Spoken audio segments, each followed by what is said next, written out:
Story 1. Ex contacted me after her perfect husband cheated.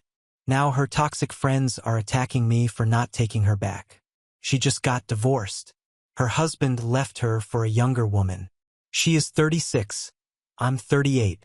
Her husband is 43 and left her for a 23-year-old Swedish girl at his work. She has 3 kids with him, 8 and 2 young ones, 3 and 4. She contacted me on Facebook saying she couldn't breathe when she saw my face again. She said I was so handsome and that she aged and all this stuff. She saw me on the alumni page of our college when I decided to join the group. I decided to answer her back, pretending to be friendly, but the pain came back. I forgot about this woman and it took me 3 years to get over her and move on. I still remember her making a pact with some girls in our class, saying she would never date me. That's what one of the girls told me. She said the other girls told her I was weak, not good enough for her. She deserves a strong man, all these weird things that made no sense. It was like they were jealous and planting seeds in her head. I still remember telling her, "You shouldn't tell those girls everything about our life. If you even say something like you were sad or hurt, they will try to plant seeds." She cried and said she didn't know how to trust. Well, she trusted them over me and ended up cheating, making out with 10 people including mutual friends and 2 of the girls who I thought were our close friends. This was around mid-2000s. She claimed she was drunk. She tried to work things out with me, but the trust was broken. I tried but couldn't do it, so I just left. It was hard missing her and holding her and her smile. I only got over her when a friend of ours ran into me at the bookstore and we talked about old times. I asked about her, and she told me she moved on from me real quick. She never asked about me. She never missed me. She started dating several guys, including one of our friends. All my friends were basically her friends as well. What's sad is I was friends with them first and then she came along, and I decided these were not good people to be around. They all hid what she did away from me and all told her negative things about me. She ended up getting married. This is what she told me in her post and said she saw me during COVID. She still works and said she was so grateful for being able to have a high-paying job during this time, and I told her I was laid off and a bum to try to get her to lose interest more. She said her husband cheated on her. He told her one day that he met another woman and it shook her. She couldn't stop crying. He left her in 2019 and she tried to fight for their marriage, but he said he got his mistress pregnant and they finalized the divorce quickly. She said she wants full custody, but he gets to have them from time to time. He said that was the least he could do for the pain he caused. She told me this was the man her sister and girlfriends all picked for her. They basically approved him. He wasn't a good-looking guy, not charming, but he had a head on his shoulders and took care of his mom and family. She told me this was the guy she chose over me, and when she said that she started crying. She asked me about my life and if I was married or had kids. I said no. So she messages me showing pics of us together and like everything was like old times, and I'm getting enraged. Like, how the hell does this woman think everything is good? Does she not know how she ended our relationship? She took their side over me. She left me for dead. She never cared to check up on me, and now she only contacts me when she lost her looks. Her husband left her and used her. I remained calm, and she asked to hear my voice. She said, "Can I call you?" I don't know, I figured, okay. The moment I say hello, she starts crying. She said, "I can't believe it. My stomach is empty. I miss your voice. I can't breathe." And it's real tears like flowing. And I said to her, "You okay? Don't cry." She tells me she couldn't stop thinking about me, how I used to smile at her, how I was so spontaneous and would make her laugh, and charming. And she said she remembered the cologne I wore. Everything. I'm on the phone containing myself because I'm mixed feelings here. I'm happy and sad. Happy to hear from the woman I loved many moons ago, and sad because she stabbed me in the back and never gave a crap about me. We talk and she asked to meet up just one time. I hang up the phone. She texts me and says, "I'm sorry." I text back and say, "Sorry for what?" She can't answer. She said, "I can see you in person. It's easier for me to explain." I said, "It's best we not meet in person with this COVID and all."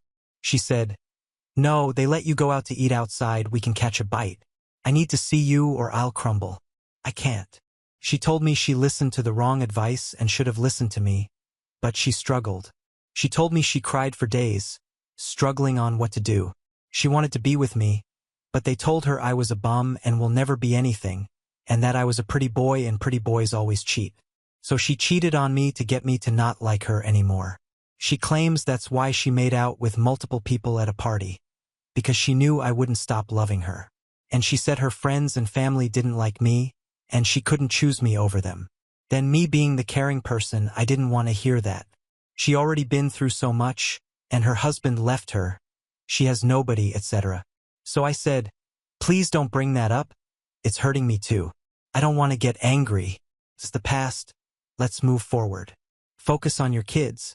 And maybe some single father will date you and you guys can have a blended family or something. I asked my aunts and female cousins for advice, and they told me she is a devil.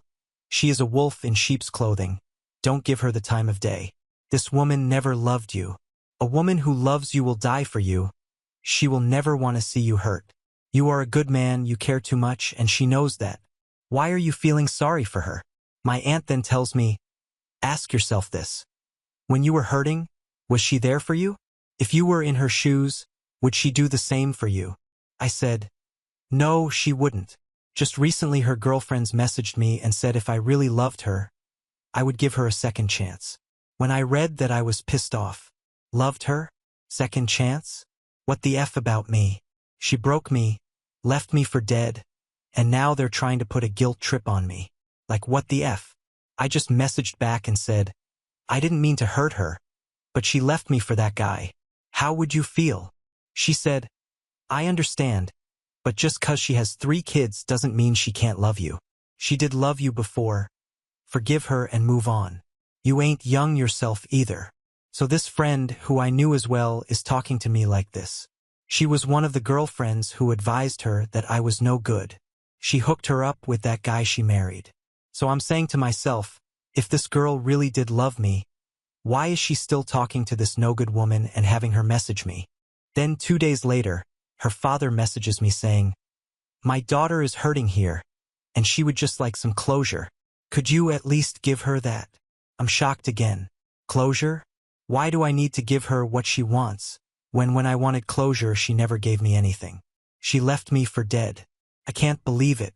This is the man who hated me guts and loved that guy she married, the plain guy who cheated. Now he has the nerve to force me to get back with his daughter. This is crazy stuff, and I'm glad my aunts and cousins told me what the real truth is, and her father trying to get me to take her back after she was used up and tossed to the curb with 3 kids. After this man even told her that her husband was a much better man than me. I'm getting angry here. How should I handle this situation? Please help. Update 1. I struggled, but I had to meet her. I already made a mistake by answering her messages on Facebook and then letting her call my phone. And I met up with her. I tried my best not to be angry or show anger. When I met her, she was already waiting outside in front of the restaurant. She saw me walking up there. I had my mask in my hand and didn't notice her at first until she saw me. I was walking and I saw someone crying with her hands covering her face. It was her, and she ran up to me and hugged me. I didn't hug her back. My hands were to my side. She was making like a big scene and people were there. An older woman walked by us and said, "Are you guys married? Is he coming back from the service?" I said, "No, just an old college friend." The old woman said, "Well, she is hell as emotional for just an old friend. You guys are cute together." I was already thinking this was a bad idea. She was making a scene, getting all emotional, and people looking at us like we were in love or she was in love and they were going to kiss her. I kept my composure and we ordered and waited for our food outside. She looked older, a little bit more weight. She told me, "I miss you," and that her heart is pounding. We started talking. She showed me photos of her daughters and I said, "They look just like their father." And she was really happy. But for me, I wasn't. She was acting like everything was all good, and I just played along. We ate and finished our food, and I wanted to talk to her privately. So I said, "Let's walk toward that park area and sit on a bench and talk." I said, "So what is the reason you wanted to meet me?" She said straight up that she misses me, and she told me to please listen to her and not get mad. She isn't good at explaining. She told me she messed up, She told me she understands if I don't want anything to do with her, but she said, if I hadn't been through the stuff I did, if I hadn't been with the guys I did and married the guy I did and him leave me, I would never know you were the one. I then snapped on her. I couldn't take this. I first talked calmly and told her, so let me see if I'm getting this straight. So you cheat on me and remain friends with the girls who talked crap about me, and you French kissed at the party, and the friends who you French kissed and made out with, but you left me to die. You left me, the one who loved you the most, the one who only confided in you, the one who had nobody. You left me for dead. You did that. And I asked her, do you still talk to those friends? She starts crying and said, yes. So you abandoned me.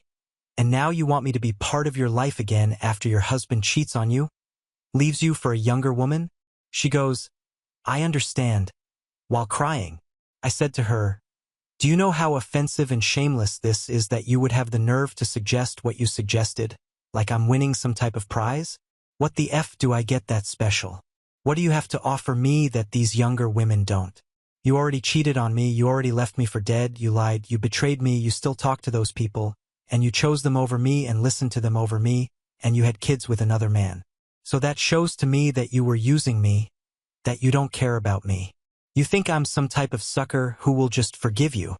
And she starts crying hard and is having a panic attack, saying, I don't know how to say it. And I'm sorry. I beat myself every day for what I did to you, I do. I then yell, crap, you were full of it. You moved on for me. They told me. And she goes, who told you? I said, it doesn't matter. You dated guys we knew right after you left me. I felt guilty thinking it was all my fault. And you lie even now, you lie. You never asked about me. They showed a video of us together and you didn't even shed a tear 3 years after you left me. I'm not doing this to hurt you because I know how you are. You will go talk to your sisters, to your girlfriends after this, because you don't know how to think on your own 2 feet. And they will say the same crap they always did, that I'm no good and you deserve better. I told her, I loved you. I wanted you to have my babies. If you had married me, I'd still be with you today. She said, I know. Her sister calls her up. She is babysitting for her and said she has to go to work soon. So we cut our meeting short. I walk her to her car, and she then tries to hug me again and I say, no. And she fights with me saying, no. And I just let her hug me. And she starts smelling my neck and tells me how she misses my scent and my cologne, etc. Shortly after I get home, before bed, she sends me a text message saying, I will not stop fighting for you. You asked me, what do you get that special? Nothing. You were right, I gave myself to others, but I never felt what I feel with you.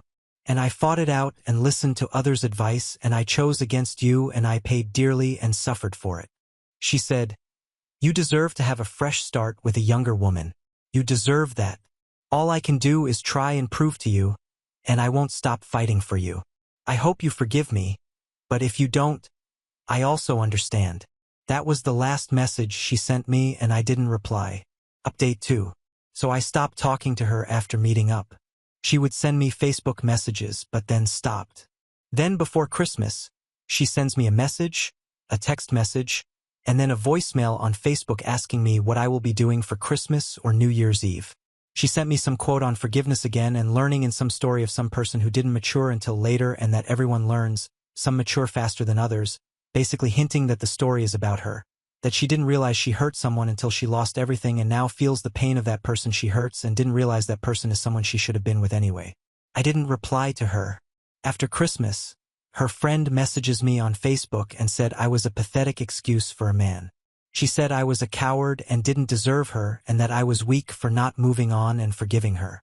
She also said a man should never do what I did and hurt a woman's feelings, that I was showing my true colors and mean-spirited. She then said, if I really loved her, I would have given her a second chance. And said all that stuff I said about loving her years ago was all fake then because now that she is single and not as good look, it shows I was shallow and only loved her for her looks. She really ripped on me. I decided to message her friend back and told her, well, what do I get that's so special? She said, what do you mean? And I said, she cheated on me, left me, basically abandoned me, and never thought about me. and had kids with another man that you helped to approve and hooked her up with and told her I was no good years ago. Her friend didn't bother answering and just sent me the talk to the hand emoji and said, "You know what? This convo is over. You lose her. It's 2021. Women deserve better. Bye-bye." She couldn't answer when I told her you hooked her up with that husband who cheated on her. Her friends are toxic. I do still feel bad for her. She was naive and indecisive, and it's sad when girls can't think on their own like my ex. They have controlling women who do stuff like this as friends. I shut her up with a comment about her hooking her up and approving her ex-husband who ended up cheating and telling her I was no good years ago. This friend is a piece of crud. No remorse. She can't feel guilt or refuses to feel guilty or bad for her advising my ex not to be with me but then hooking her up with a piece of crud who married her and then cheated and left her hanging. So instead she attacks me, calls me less of a man. I haven't seen this girl in 15 years. So what the F? It's my fault? Talk about trying to deflect or take away any blame from herself. Edit, block the friend too. She manages to circumvent the blockade. Leave her on read. The crazy thing is I don't reply to my ex. Oh yeah, I forgot the part when her friend told me, "How dare you?" This will be the first New Year's Eve she spent by herself. I mean, what the F kind of entitlement mentality is that? No, there is a pandemic and they stopped all mass gatherings. Trying to put a guilt trip on me or something. I hope some people are reading this and learn from my mistakes here and learn from my story. It's extreme, but always avoid females with controlling, manipulative, nosy friends like this. She pretty much is the same friend who told her I was no good and she deserves better, then is the same friend who hooked her up with the husband who ends up cheating on her and leaving. I feel she attacked me on purpose to report back to my ex that she told me off, to save face for being the advisor who told her to dump me and then hooked her up with a guy she was so sure was better than me. She is trying to find a way to avoid any responsibility for her advice and being wrong. I think she got jealous because she saw several girls I know inviting me over for the holidays, and I ignored her message and invitation but responded to their invites and just said, "I'll see what's up, but text me back on my phone." I noticed these women never change, toxicity even up to adulthood. She likely cried to her girlfriend and then she attacked me, as if she wanted me to be the bad guy because this girlfriend is the same one who told her I was no good and then years later hooked her up with the guy she married who cheated on her. So this girlfriend is trying to play the hero again to save face. A true manipulator who doesn't like to feel guilt. I wonder if she is a sociopath or psychopath. Wait, this crazy friend hooked up with your ex's husband? Were they still married when this happened? Was this after? She is still friends with someone who cheated with her husband? No, her crazy friend hooked her up, meaning she is the one who hooked my ex-girlfriend up with her no-good ex-husband. She is also the friend who in college told me I was no good because I was good-looking and weak because, as she claimed, I played football and would likely cheat on her. And what's strange is I barely even spoke to this friend and she was always rude to me in person. Yet she was saying all these things about me that were wrong. When I met my ex, she was monkey branching. I didn't know it at the time, but she would tell me her boyfriend was a crap and cold to her, made him out to be an idiot and she had me hating him. Then when I was ready, she jumped to me. And then after that she told all her friends and family I was being mean. She basically did what she did to her ex to me. I ran into her ex-boyfriend and he was the nicest guy ever. He also had no clue she was saying all these things about him to other people and said it was hard to believe. I said no, and I logged into my phone and showed him an email she sent me from before and it said he was a drunk loser who had no time for her and was a crap. He was shocked and I was shocked too because he said that he knew of me but she told him I was only a friend from school. I'll admit, the only reason I don't block her is that she is watching me and hurting inside. She sees younger girls I know messaging me. She saw photos of my ex-girlfriends and I know it's triggering her. I haven't replied or responded once. When I met her in person she was no longer beautiful, the glowing young girl I knew. She kept saying how handsome I was and how she felt ugly around me and said, "Wow, you are so handsome." She wasn't getting the looks she used to and attention. She was like a weakened dog who was desperate for food or something.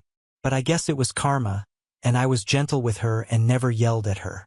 I haven't responded to a single text or voicemail. She likely cried hard when I responded to my former coworker, who is gorgeous, when she told me, "Hey, what's up, cutie? Haven't heard from you in ages, old man." She is 27 and she calls me an old man. But she said she is moving back to California and wants her to meet up with me. I think when I was responding, she read them and got jealous or hurt and did the same thing she always did. Cry to her sisters or friends. I feel bad for her. She is indecisive. I'm a good person and have no hatred or malice. Other guys would have done some revenge hate stuff and crushed her bad. Not me, because I'm moved on and only the painful memories remain. I remember in college if we disagreed on something and I was upset, she would run and cry and call her sister or friends and they would tell her what she wanted to hear, like it's not her fault. She cannot handle guilt or being wrong. Also, she struggled with her decision. I remember her telling me that her sister told her to give me an ultimatum and checklist. The crazy thing is when we were dating, she told me while crying that her friend said I was weak and would likely cheat on her because I, according to them, didn't like how I shook a girl's hand and because I was a pretty boy and was on the football team. So she was struggling with her decision. She was indecisive and can't make decisions on her own.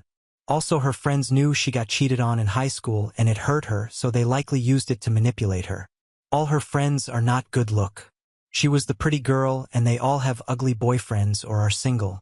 Even her ex-husband was not charismatic or good-looking, and I'm not being shallow, this is just what a female friend of mine just told me, that toxic women are shallow and if they cannot have the bigger, better deal they get jealous of their friends who have a charming or sexy man. She said these are frenemies. What's funny is they told her I was a pretty boy and will likely cheat, yet the homely husband is the one who cheated. Strange how their insecurity showed, judging me for my looks, claiming because I modeled and played football I was going to end up cheating. She surrounded herself with yes women. These women make her feel good and always kiss her crap and tell her she is never wrong when she does something, so she enjoys that. Also, I remember one of her girlfriends told her, "You got to sample different penis before settling down." She told me her friend told her this.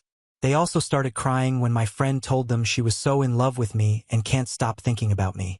Her fat friend, who was one of the worst frenemies, started crying saying, "But you won't spend any more time with us."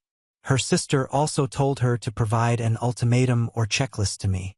Her father also was in the military and said a man should do this and that and would get mad if a guy didn't open the door for a woman.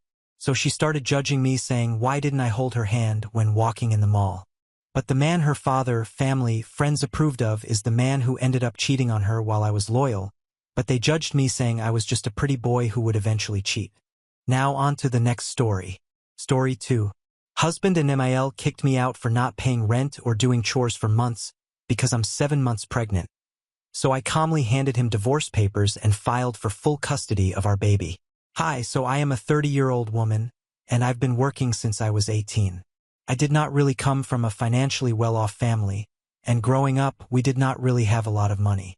I went to public school, and I realized very early on in life that money meant a lot. And so, I made up my mind that I was going to skip college and start working as soon as I could because I wanted to be able to provide for my family. I did not have a father because he had walked out on my mother when she was pregnant with me. He did not even offer child support, and he literally disappeared a couple of weeks after my mother found out that she was pregnant and told him about it. So, there was no way to track him, and she had a lot of other things to worry about at the time, so she did not bother to do so either. My mother got pregnant out of wedlock, which is not something that my grandparents approved of. They were very traditional, and they actually wanted her to terminate the pregnancy, but she did not do so, and they ended up kicking her out.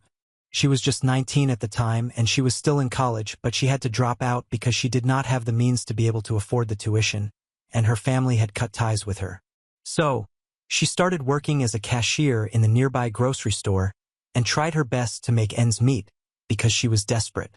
She also had to think about her medical expenses because of the pregnancy. Just a few months before I was born, she was told that she was having twins, and that was even worse for her because now she had to think about how she was going to handle having 2 children when she was barely prepared to have even one. In spite of all of that, she never considered giving us up and went through it all.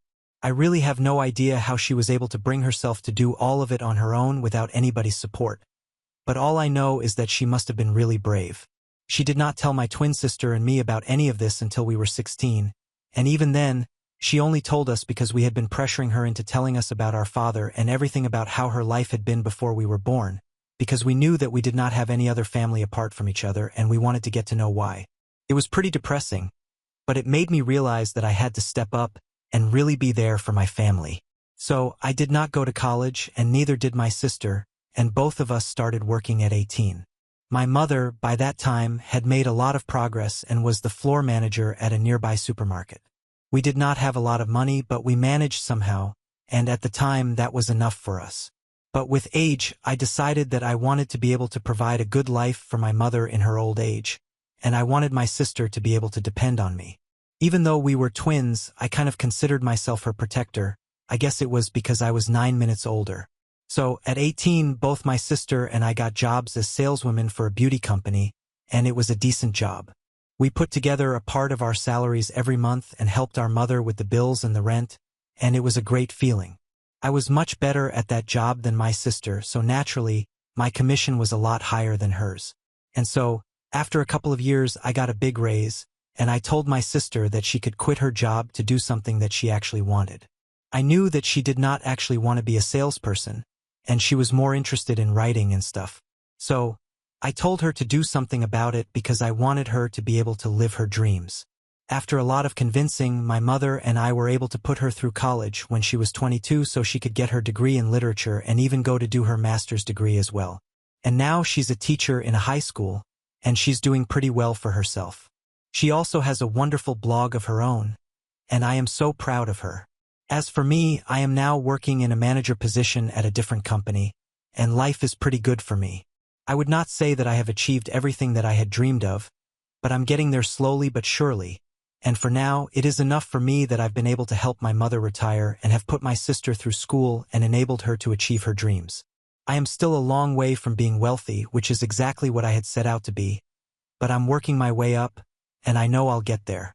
On my way up, I happened to meet my husband. Let's call him Nathan. He is 2 years older than me, and we met each other about 5 years ago at a concert that both of us were attending. He was a friend of an acquaintance, and we ran into each other at the concert.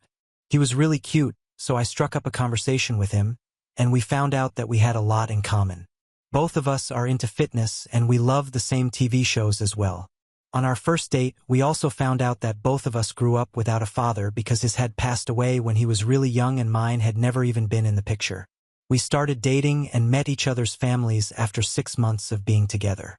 My mother and sister love him, but I don't think I can say the same for his mother. I don't know why, and I still have never been able to figure out why, but she just did not seem to like me. She was very cold to me the first time that we met, and that's the way it has been ever since. She has never made an effort to get to know me or be close to me, even though I have tried to get on her good side countless times. And there is only so much that I can do to win her over until I get tired and stop doing it. So, I stopped trying after about a year of dating Nathan when I finally realized that she was never going to like me, and I was tired of putting in an effort to get her to like me all the time. If she didn't like me, I was fine with it because I was only trying to get on her good side for Nathan's sake. But I personally did not mind being disliked by people. So we were pretty cold to each other, and I was fine with that. Nathan also addressed it, and he told me that his mother just needed some time to warm up to people, and she would come around eventually. So I took his word for it and did not sweat it. With my family, though, it was a completely different story, and he seemed perfectly at ease with all of them. He even fit in perfectly with my sister's husband and her kids, and whenever we were all together, I felt much more comfortable than I did when his mother would be around. So, naturally, I would visit his mother with him as sparingly as I could because I knew that she did not like me, and I did not find it necessary to visit the people who did not like me or value me. Nathan never said anything about it back then, so I don't know what changed recently. He knew that I preferred to stay away from his mother, and I'm sure that she would like it as well because she had made it very obvious to me that I was not welcome in her home. Anyway, that was how it all was back then. But there have been a lot of changes in the recent past, and I'm not sure how to feel about any of it anymore. I'm just confused, I guess. About 7.5 months ago, I found out that I was pregnant, and I was already a couple of weeks along when I realized it. I was very happy because I thought it was the perfect time to have a child because we had been married for almost a year at that time, and I was ready. But I guess Nathan was not because when I told him, he told me that he did not think it was a good time to have a child because he was still in the middle of setting up his new business, and he would be very busy for the next couple of months with his business. We also had to think about the financial aspect and the implications of having a baby at this stage of our lives. He had quit his job about a year ago so that he could join one of his friends in the business that they were about to start together. He had already invested a lot of money, and they were probably going to have to invest even more, so he was not exactly at his financial best. But I told him that I did not have any issue with it, and I would try to step up and contribute more to the household until his business was able to bring in money. But he was still pretty skeptical about it and did not seem fully on board with the idea of bringing a baby into the world, and even tried to convince me to terminate the pregnancy at one point. But I was also very stubborn, and I put my foot down, and I told him that we could either have the start or I would walk out of this marriage because I had made up my mind. So, he eventually had to apologize to me for even suggesting something like that and told me that he was just nervous, which is why he was acting out like this. I forgave him, and we decided that we were going to try and get through this together. At the time, it seemed like a good idea because I had no idea what was about to come. I knew that he was not going to be able to contribute much financially, so I decided that I was going to work for as long as I was able to until I was told not to come into work. Usually, my company has a policy of not allowing women in their third trimester to come to work, especially when they have much higher workloads like I do. But for me, my boss was willing to make an exception because he knew what I was going through since my husband was not exactly bringing in the kind of money that we were used to. So, he told me that he could allow me to work until the 7th month of my pregnancy, but after that, he could not permit it because it would go against company policy. And after that, I had to go on maternity leave whether or not I wanted it because he could not open the company up to lawsuits just because of me. And I thought that he was being more than fair, so I was grateful for it. So I told Nathan about it, and he was content with it. At the time, he also told me that he was going to move us into his mother's house so we could save a lot on rent and we would not have to worry about that. I was completely against that idea, and I could not believe that he was even suggesting it because he knew the kind of relationship that I had with his mother. I disagreed with it vehemently, and I told him that there was no way I was moving in with her because I knew that she would never let me live in peace if I was living under her roof, and I was willing to work hard and bring in the money, but I would rather pay a huge amount of rent to live in my own home than move in with my mother-in-law just because we wanted to save money. But he got mad when I told him that I was not willing to move in with her, and he told me that I had just never even given his mother a chance. And I was still doing the same by refusing to move in with her when she herself had offered to take us in so that we would not have to spend an insane amount of money on rent, and would be able to save for the future so we would not have to worry about medical expenses during the pregnancy or after. I thought that it was really unfair for him to say that I had not given his mother a chance because as far as I was concerned, I had given her multiple chances to get to know me, but she was the one who never put in any effort. She was the one who didn't like me, and Nathan had acknowledged it earlier when we were dating, but he suddenly did not remember any of that when we were arguing about this a couple of months ago. I told him that if it was really about the money, then we could live with my mother. But he told me that my mom lived way too far from his workplace, and it would be very inconvenient for him to commute every single day. We discussed it for almost a week before I finally agreed to move in with his mother because I was sick of fighting, and he said that he had agreed to have a child with me, so now I had to do something on his terms, and I could not expect him to always do what I wanted him to do. And I was getting sick of arguing with him, so I decided to say yes at the time because I just could not take it anymore. In hindsight, I probably should have realized that this was not going to last because everything was going very differently from what I had expected from my pregnancy journey. After we moved in with his mother, I was really unhappy and had been for the past couple of months. She was really not a nice person to live with, and the only person who seemed to enjoy her company was Nathan. She treated me like I was an insolent toddler who would not listen to her and had a bunch of rules for me because she said that she was worried about me and wanted her pregnancy to be perfectly healthy. So I had to stick to healthy habits. Like, she would make me go to bed at 9 o'clock, and if I did not agree, then she would just keep nagging at me until I did, which was very difficult because I'm used to living on my own terms. She would not allow me to store any kind of snacks in the house and said that they were all unhealthy processed foods, so she could not let me consume any of it in good conscience. But I don't think it had anything to do with her conscience, but everything to do with exercising control over me.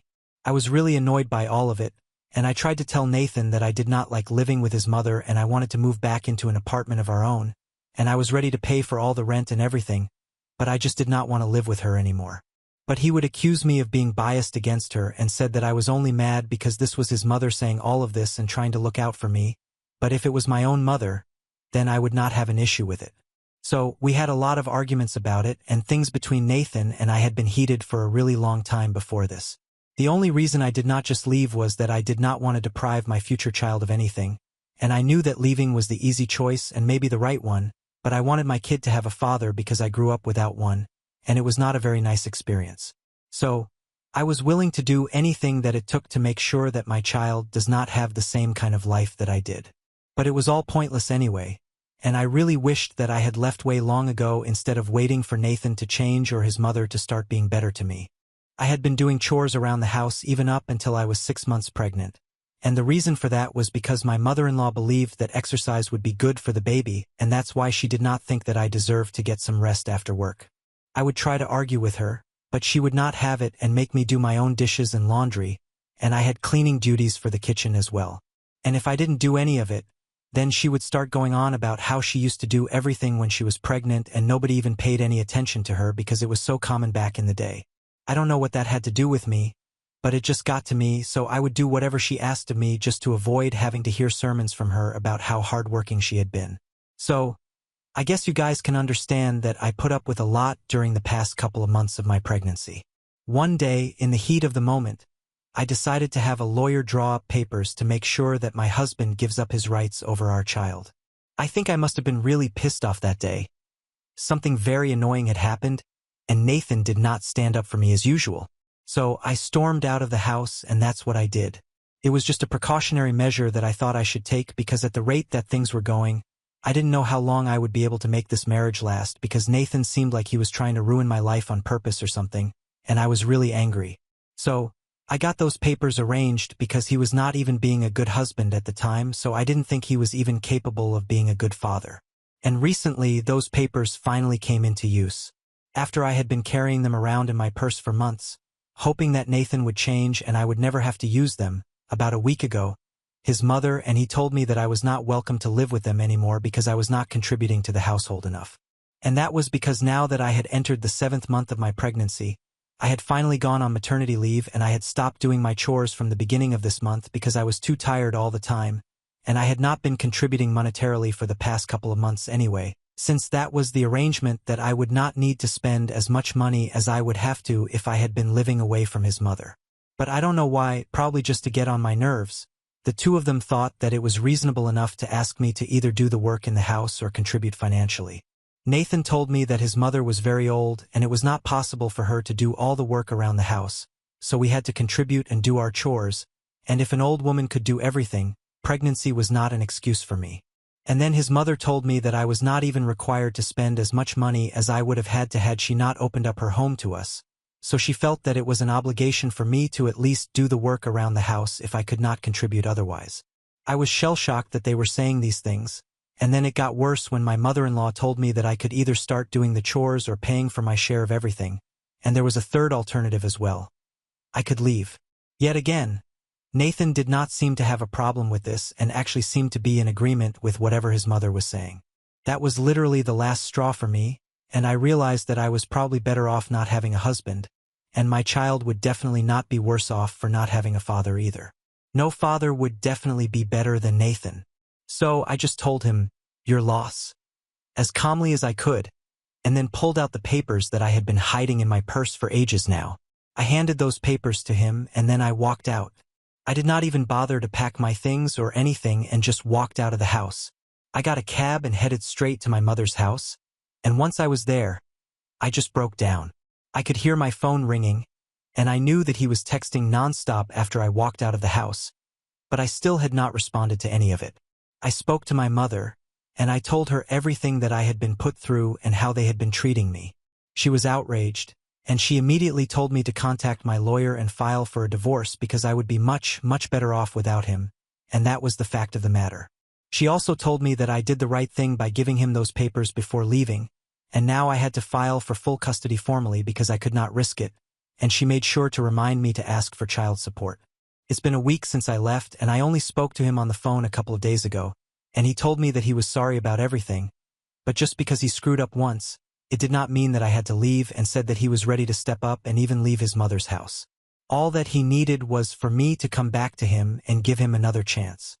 He told me that he did not even mean what he said the other day, and that it was just something that he had said because his mother wanted to scare me into doing the chores because she thought that an active lifestyle would help me more, and he realized now that it was just stupid and not worth risking his relationship with me for.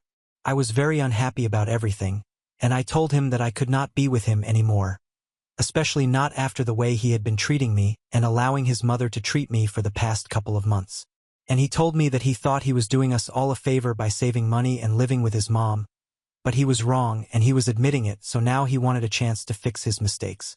But I don't know if I want to give it to him because this is huge.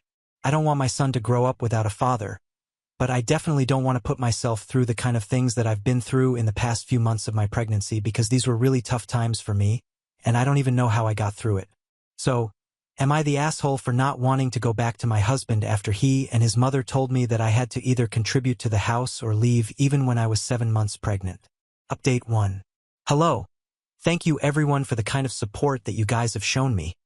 And I really can't think of appropriate words to express how great I feel after going through the comments on my original post. It's really kind of you guys. I have decided to go through with the divorce and file for full custody of my baby because right now it's the best thing for all of us. I haven't spoken to Nathan yet, but I'm going to have to tell him eventually. It has been 2 weeks since I walked out, and I've been feeling very strangely guilty about what I'm going to do. But I don't care. I have to think about my future, and more importantly, I have to think about my baby's future, so if this is what it takes, I'm ready to do it. My mother and sister are very supportive of me, and even strangers on Reddit agree that this is the way to go for me, so what I'm doing can't be all that wrong. Update 2. So, I finally told Nathan that I'm going through the divorce, and I'm also filing for full custody, at least until our baby is old enough to talk, because I can't exactly trust him right now. He was not happy about it in the slightest, and we got into a huge fight over the phone. He called me a lot of names and said that he regretted ever even meeting me or marrying me. He accused me of trying to ruin his relationship with his mother and said that he could not believe that I was now trying to deprive him of the experience of being a father. I was really mad because I was not trying to deprive him of anything. In fact, the only reason I had stayed with him all this while was because I wanted him to be a part of my life and to be a part of his baby's life. But he was the one who had shown me time and again that he was not capable of it, and I could not trust a man so incompetent. And his mother? Well, that was another story altogether, and I did not want anything to do with her anymore. She was a horrible human being, and she had put me through the worst, so I did not owe it to her to be kind or say nice things about her. And if saying the truth counted as trying to turn him against her, then maybe she should just be a better person.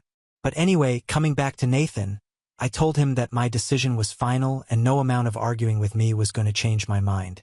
In fact, it was only making me believe that I was making the right choice by filing for a divorce and full custody because he was acting like a brat, and that's the way he had been ever since I got pregnant. It was almost like he was trying to ruin his relationship with me on purpose just so that I would leave. He seemed angry when I said it, but that's how I really felt, so you can't blame me for saying what I feel, and I had been keeping these things to myself for a really long time. I can't do it anymore. He needs to hear exactly what went wrong because we were married and we were together for a long time. Both of us deserve clarity and the truth. I was ready to be honest. I don't think he is, but whatever, it doesn't matter anymore because everything is coming to an end, and now I'm just going to care about myself and the baby. Period. Update 3. The divorce is in the works right now, and well, it is not easy. Nathan and I have not been speaking ever since the last phone call, and I know that he is gearing up for the custody battle with his lawyer, but he can bring it on. I'm not scared. I have my family and they have my back, so I am not really scared of anything right now, and I also know that I am doing the right thing, so it's fine. I have a good lawyer, and I know that we are going to do our best. His mother has been spreading all sorts of rumors about me among our friends, but I don't care about that as long as it does not affect the divorce. She's a pretty disgusting person, and this is exactly the kind of thing that I would expect from her. From what I have heard, Nathan is back to living with her. Good for them, I guess. Now on to the next story. Story 3. Found out my boyfriend was cheating, so I left and never told him I was pregnant. Now, 7 years later, he showed up at my door demanding full custody of our son. I $28 text F $. Have a 7-year-old son, Jack. His dad happens to be my ex-boyfriend, Zach. $28 text M $. But I never told him about the pregnancy. Zach and I got together in college, and after we graduated, we got an apartment together and lived there for a while. He and I were pretty serious about each other. At least I was. I'm not sure about him anymore. I tried to talk to him about marriage once. In less than a month after that, I found out that he texted his ex and actually complained to her about how clingy I'd become. He told her that he needed a break from me, and so they made plans to go on a romantic trip together. I had only found out about all of this because she'd replied to one of his texts at night while he was asleep, and I saw the notification. He'd changed his password, but I knew what it was, so I'd unlocked his phone, checked out the text from his ex, and uncovered weeks' worth of texts exchanged between them where they were either talking about how stressed out he was with me or flirting like nobody's business. I was shattered when I found out and cried myself to sleep because I was completely head over heels in love with him at the time. We'd been together for almost 3 years by then, so I thought that marriage was the next logical step and that he'd be okay with me discussing it. I didn't intend on getting married that very second, but I just wanted to make sure that it was on the cards for him at some point, like it was for me. I wanted us to be on the same page, but unfortunately, he was reading a whole other book. It was just that one night that I allowed myself to cry, but from the next day, I pretended as if nothing was wrong and behaved perfectly normally, so he wouldn't get the hint that I knew about his cheating. He was supposed to go on that trip with his ex a few days after I found out, and I planned to stay with him for those few days, and then, while he was away romancing his ex, I'd leave without a word or an explanation and cut ties with him for good. And that's exactly what I did. I waited out for those couple of days, even though it was really hard to bring myself to stay with a man who I knew had no love or respect for me. But I didn't want to confront him about the cheating. I just wanted to leave without even a goodbye because I knew that would hurt him infinitely more. He told me he was going away on a business trip for the company, even though at the time both of us were just starting out and neither of our jobs required us to travel much. But I didn't ask any questions and just wished him luck. After he left, I packed all my things up in just one day and moved out. I'd already paid off half of the rent for the month, and I moved back home with my parents. I had a friend who lives in a different state, so I talked to my friend and told her everything, bought a one-way ticket to her city, and moved in there. I talked to my employers at the office, and thankfully, they let me continue working remotely until my notice period was up. In the meantime, I found a job there and got my own apartment there. It took me a couple of weeks, but my friend was really helpful and was there with me every step of the way. Zach wasn't able to contact me after I left because I did everything in my power to prevent it. I changed my phone number, I blocked him everywhere, and even told my friends and family about it so they wouldn't make the mistake of talking to him. I had a couple of friends who lived in different states, so even if he wanted to find out where I was through trial and error, he wouldn't have been able to. I highly doubt he'd even want to, in the first place, find me again, but I still wanted to make sure he couldn't, even if he wanted to. I didn't want to be found, and I thought that moving away from him and cutting him off would mean that I'd never have to see him or think of him again. That was until I found out that I was a couple of weeks pregnant. It was only a few weeks after I'd settled into my new apartment that I realized I'd missed a cycle, and so I took a pregnancy test. The result was positive, and since that was the first positive thing that had happened to me in a while, I decided to keep the baby, and it's been the best decision of my life ever, despite whatever is happening right now. I still strongly believe that my son was my good luck charm because after I found out that I was pregnant, my life took a turn for the better. I loved my job. I made a couple of new friends in the city who showed me around and were of great help to me, and I just felt better after finding out about the pregnancy. I did hear from a couple of my friends back home that Zach was searching for me like crazy, and they even asked me if I wanted to tell him about the pregnancy, but I refused because I wanted to stick to my resolution of leaving without a goodbye. He didn't deserve any closure, and he absolutely didn't deserve to be a part of my baby's life, which I know he'd try to do if he found out about it. So, I never told Zach about the pregnancy, and even though a lot of people disagreed with my decision, I stuck to it. And they also had the decency to not go on and tell him about it without my consent. That has lasted for 7 years, and now my son's in 2nd grade. I'm working in a good position in the same company that I started out here at, and I've been in a relationship for a year now with my boyfriend, Mike. He's a banker and a way better man and human being than my slimy ex. It was all going so well for me until 3 days ago when Zach turned up at my door with a legal notice demanding full custody of my son. I was shocked to see him here because I've been very careful to cover up my tracks. Before I could even process that he was right in front of me, he'd shoved the papers towards me, and I received an even bigger shock because I'd never even imagined this happening. This was the stuff of my nightmares, and it was happening. He told me that I could think about what I wanted to do now. I could either be prepared to fight it out in court or just be a decent human being for once and give up custody of Jack so he'd have a better life. Then he left without saying anything, and I just stood there in shock for another 10 minutes. Luckily, my son was in school when Zach came by, so he didn't see his dad and didn't ask any awkward or difficult questions. It's been 3 days, and I still haven't told any of my friends about it. Nor have I thought about what the hell I'm going to do now. I obviously know that what I did in the past wasn't the most ethical move, but it's been 7 years, and my son's been living with me.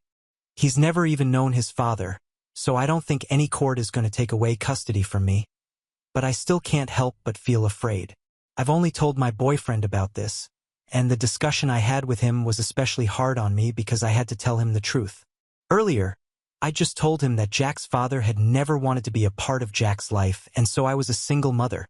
But now I had to confess to him that I'd never actually asked Zach if he wanted to be a father or not. I just left after I found out that he was cheating and didn't even bother to correct myself after I found out that I was pregnant and that he'd actually been searching for me. Mike was a little upset that I lied to him about this, but he understood that these things were very painful for me to talk about, and I would have told him in due course of time, just not right now because I wasn't ready to let him in on what had happened to me in the past. He was kind to me about that aspect, but he didn't mince words when it came to what I'd done to Zach. He said that it had been especially cruel of me to deprive him of the chance of being a father on purpose, even after I got to know that he'd been looking for me after I left. It was horrible of him to cheat on me, but that still didn't excuse what I'd done because I'd made sure that I kept him away from his son for almost a decade, and he never would have found out either if someone didn't snitch on me. I'm still trying to figure out who'd do such a horrible thing to me, and now I'm just really confused about whether what I did was right or wrong. I know it was unethical and kind of messed up, but to be fair, so was cheating on me. That wasn't fair to me, and what I did wasn't fair to Zach, so I think it's even for us. But Mike doesn't agree and thinks that I owe Zach a huge apology. He believes that I need to apologize and hope for joint custody at best if he does. But I'm not sure if that's the only way out of this. I don't think he has any legal right over my son because he's never been involved in his childhood. Granted, he was never given the opportunity to do so, but there's a good enough reason for that as well. It's just all messed up right now, and that's why I'm here on Reddit right now because what I think I need is a fresh perspective.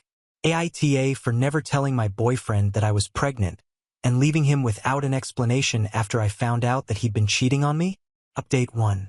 Hey guys, it's been a week since Zach showed up, and I've come to find out a couple of things since then. This is going to be a bit of a lengthy update because there are a lot of things that I have to talk about. First and foremost, I'm not giving up custody of my son, not even partial custody, because Zach really doesn't deserve it. I know the comment section on my original post was pretty divided on whether what I did was all right or not, but I've decided I'm going to focus on the people who believe that it was totally justified in light of what Zach had done. He cheated on me, and not just with anyone. He cheated on me with his ex-girlfriend whom he'd been with just before he'd started dating me. They'd only been together for a couple of months and had broken things off when Zach realized he just wanted something casual. And then 4 months later, he started dating me. So, for him to throw away a 3-year relationship for a flame that didn't even last 6 months was very insulting to me. Not just that, it was wrong on every conceivable level for him to lie and call me clingy, needy, and heavily emotionally dependent on him and whatnot. He'd said a lot of these things while complaining to his ex about me in the texts, and I still distinctly remember all of it. None of these things were true in the slightest, but he just said it anyway to gain sympathy from his ex so she'd hook up with him. I'd only ever asked him about his thoughts on getting married because I wanted to make sure he wanted it at some point in the future, and I think after 3 years of being together, it's okay for me to ask. But the way he freaked out after that was a clear indication that he wasn't ready for anything. If he wasn't even ready to commit to me, then I really don't think he'd have agreed to commit to a baby. And honestly, at the end of the day, I was in no way legally obligated to tell him I was pregnant. Maybe it was unethical, but it was what I had to do to lead a good life, and I don't see anything wrong with it. If he'd been a good, decent man and not cheated on me, then we probably still would have been together and had a kid together. But he chose to screw things up for himself and cheat on me. So now, neither does he get me nor does he get his son. I don't care what anyone else thinks. I know that I did what was best for me, and I refuse to feel guilty about it. I've also found out who was the one who leaked my information to Zach, and it's none other than my mother. I was shocked, but when I finally told her about Zach showing up at my door, she admitted to telling him without even me having to prompt her. I wasn't even going to accuse her because I really didn't think that my mother, of all people, would do such a thing. I just called her up 2 days ago for advice and to talk to her in general since we hadn't spoken in a while because she seemed too busy. Now I know she wasn't busy, but she was avoiding me on purpose out of shame. She told me that she'd contacted Zach after a friend of hers had told her that he had been promoted to vice president of the company he used to work in. Her friend happened to know Zach's mother, so they were connected like that. For years after I left, Zach would try to reach out to my mother, but she'd kept her mouth shut and avoided him. But this time, she reached out to him without even asking me, and her reason to finally let him know about his baby was that she thought I wouldn't be able to handle the cost of raising a son on my own as time went on, and that Jack needed his dad to be in the picture now that he was getting older. She didn't consult with me first because she knew I would have hated the idea of that, so she just went ahead and did whatever she thought was right. I couldn't believe it, and I still cannot bring myself to believe that my own mother would do something like this to me. She knew how torn up I was after Zach's cheating episode and how long it took me to move on from that. She insisted that she'd done this for my own good and that I'd thank her later. But when I told her that because of what she'd done, Zach was now demanding full custody, she had no defense for herself and just went silent. I'm not as rich as Zach right now, that's something I cannot deny. I did a fair bit of stalking after my disastrous phone call with my mother and found out that he was now married to his ex. So he could commit to people who are not me. He's doing well in his life and he lives in a nice house, seems pretty well off and all. That's really good for him, but I'm leading a nice life on my own, and I don't think I need anyone's help. Especially Zach's help after I rejected him so long ago and haven't even spoken to him in 7 years. I don't know what possessed her to screw me over like this, but I know that I'm never ever going back to speaking to my mother ever again. I just cannot because what she did to me was immensely disrespectful. She just assumed that I would appreciate the help and told Zach my whereabouts without even thinking about the consequences. I'm lucky that Zach's just a slimy, entitled douchebag and not a psycho or something, because then my mother's decision to tell him everything would have cost me a lot more. I've blocked her everywhere, and I'm not planning on unblocking her anytime soon, or maybe even ever. As for the custody case, I honestly don't think he stands a chance because it's been 7 years, and my son's been just fine without him. At most, he can probably get visitation rights or maybe even partial custody if his lawyer is great, but I really don't think he'll be successful in getting full custody at all, and he has nothing on me either. Like, I can accuse him of cheating, which is why I left and never told him about Jack. But I've never demanded any child support or anything, so he has nothing on me. I even have all the pictures of his conversations with his ex back from when I first found out. I've never used it back then, but I'd taken photos just in case I ever needed them or if I maybe wanted to expose him at some point. I never used them, but they're gonna come in handy now. I've been in talks with a lawyer for a couple of days, and we're gonna respond to the custody petition soon. Mike isn't happy about any of this, but he knows that ultimately, it's up to me what I want to do and he can't change that. If I'm being honest, I'm also reconsidering my relationship with him because his morals are kind of really different from my own, and I think he's not taking this as well. He's not been supportive at all and has actually been really distant and weird about all of this. I don't know what it is, but just something about the way he's been acting is really off-putting for me, so I might be rethinking this whole relationship right now. Update 2. Hi. So, Zach and I are going to meet with a court-appointed mediator first for the custody case. We're meeting the day after tomorrow, and to say that I'm stressed out would be a huge understatement.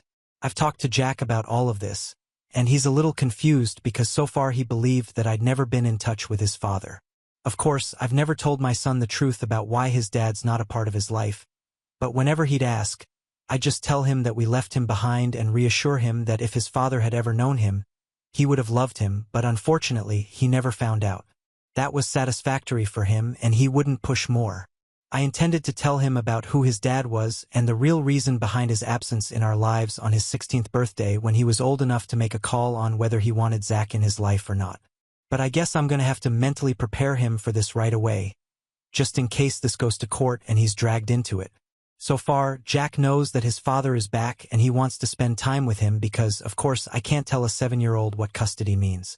I don't know what's gonna happen, but I guess he'll be allowed to have supervised visits for a while. I'll have to put up with that for the sake of the case.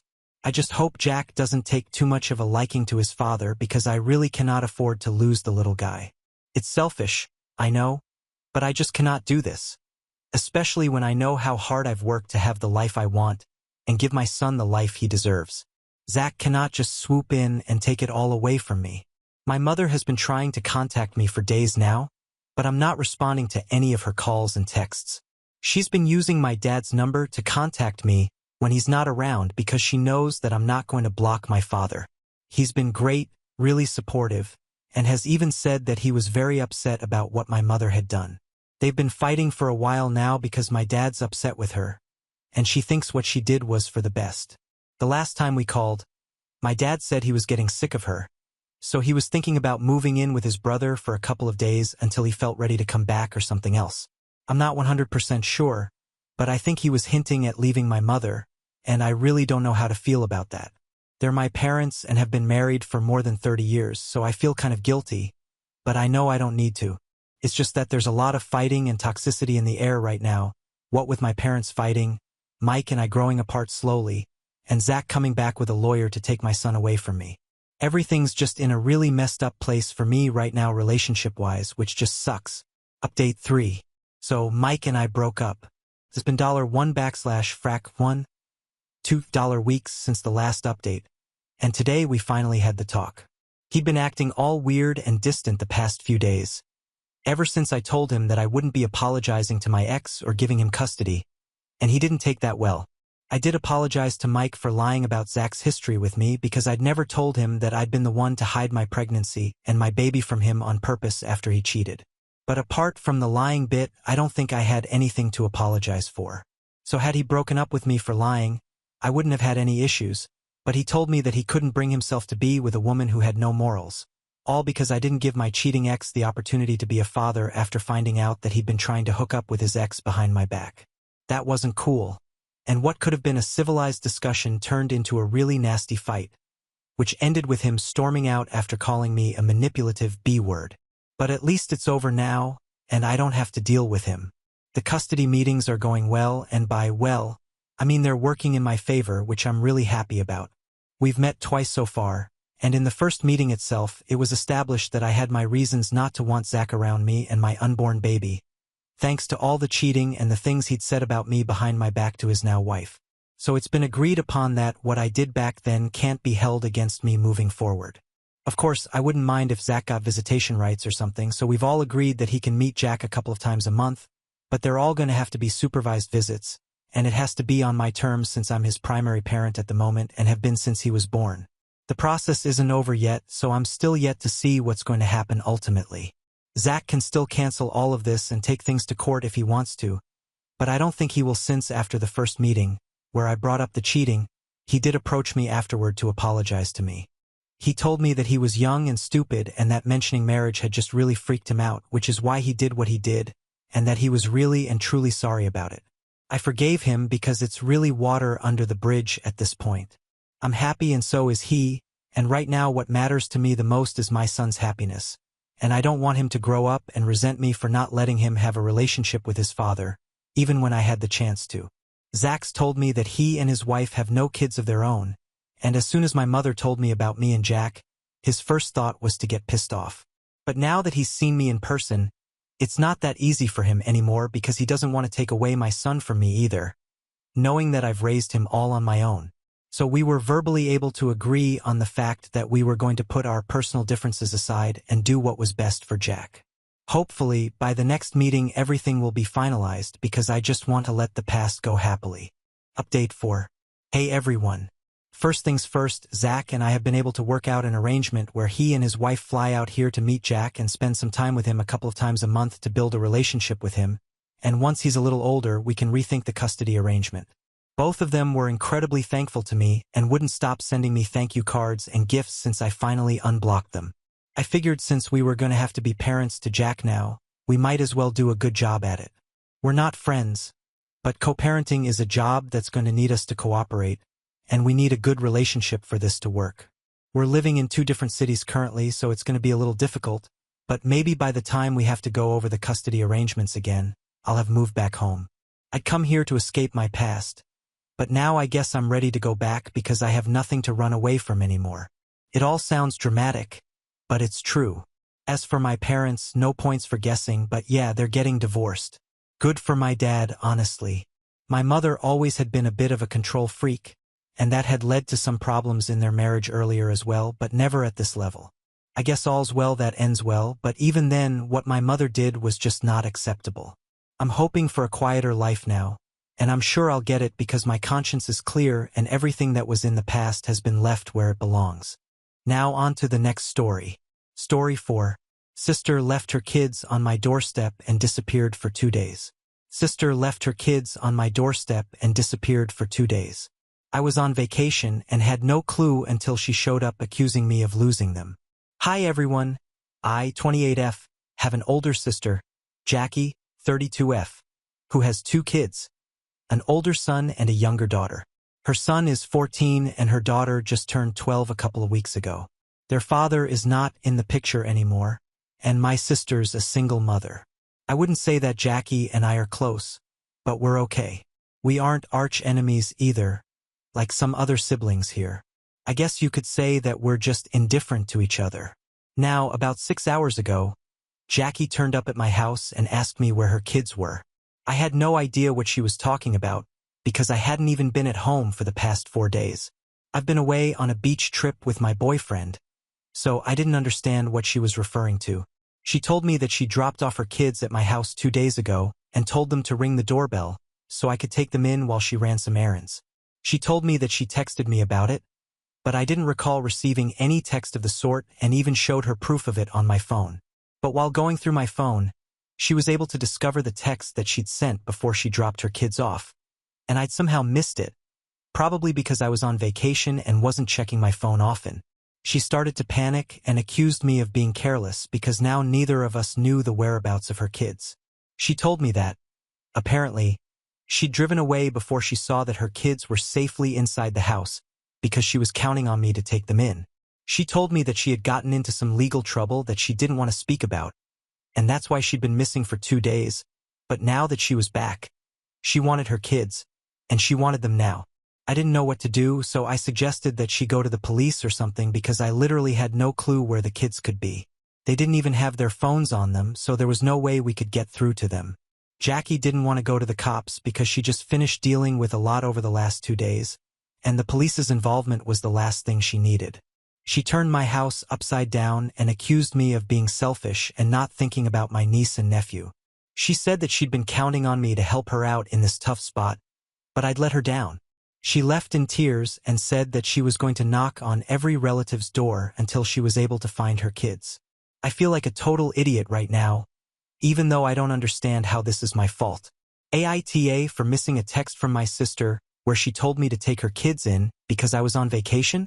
Update 1. Okay. Folks, it's been 4 days and I finally have good news. I've been in touch with Jackie because I really felt guilty about not noticing that text, even though it wasn't my fault.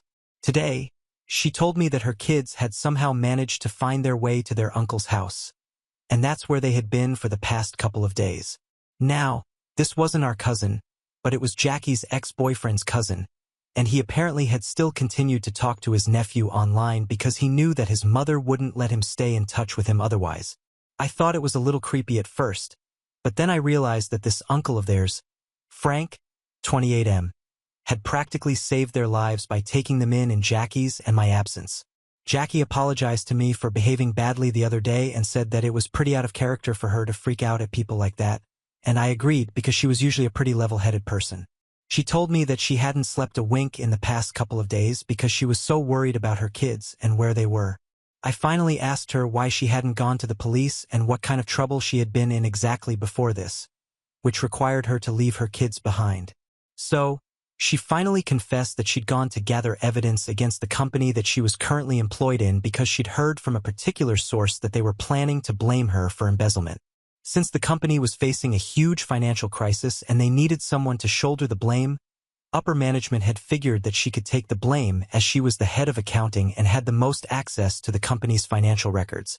She knew that she'd be fired within a few days, so she decided that she would collect all the evidence that she could in her favor from the office. Then she even went out of town to speak to her ex-boss about this and asked him to be on her side if she needed him to testify against the company during the hearings. That took a couple of days, and she really did feel guilty for leaving her kids behind and not even bothering to check if they were doing all right during that time because she was just so frustrated with how the situation was turning out, especially since she'd always been an extremely honest employee. She didn't want to go to the cops because that would reflect badly on her and might even end up with her kids being taken away from her, which she didn't want. She broke down and told me that she hadn't even bothered to pack warm clothes for her kids, even though it was pretty cold outside, and she just completely neglected them because she was facing a crisis. I tried to console her, but I knew that it was pretty messed up to treat your kids like that no matter what you're going through personally. Jackie and I aren't really in touch with our parents anymore and haven't been for a really long time, so I'm pretty much the only person that she can count on, and I know it's the same for me if it really comes down to it. So we might not be the best of friends, but we always have each other's backs. It's been that way since we were kids, and I was disappointed that I couldn't look after her kids this time around. She was really lucky that her son had remembered Frank's address from when they used to talk online. She found out by accident when she logged into her son's Instagram account and went through his chats. She was so out of it that it didn't even occur to her until she opened her laptop. Her son would occasionally use her laptop to play games or to talk to his friends online, and when she remembered that, she instantly logged in, and that's how she was able to discover Frank. That guy didn't have Jackie's number, so he wasn't able to contact her when her kids showed up at his house. Frank used to visit a lot before his cousin gave up custody of the kids 4 years ago, and after that, Jackie wanted nothing to do with his family, so Frank wasn't able to visit the kids again. But he was able to reconnect with his nephew online, and it was actually surprisingly Jackie's son who tracked his uncle down online and sent him the first text. I guess kids do remember who was there for them the most as kids. So anyway, I'm just glad that Jackie was able to find her kids, and I don't have to carry around the guilt of not noticing that text sooner.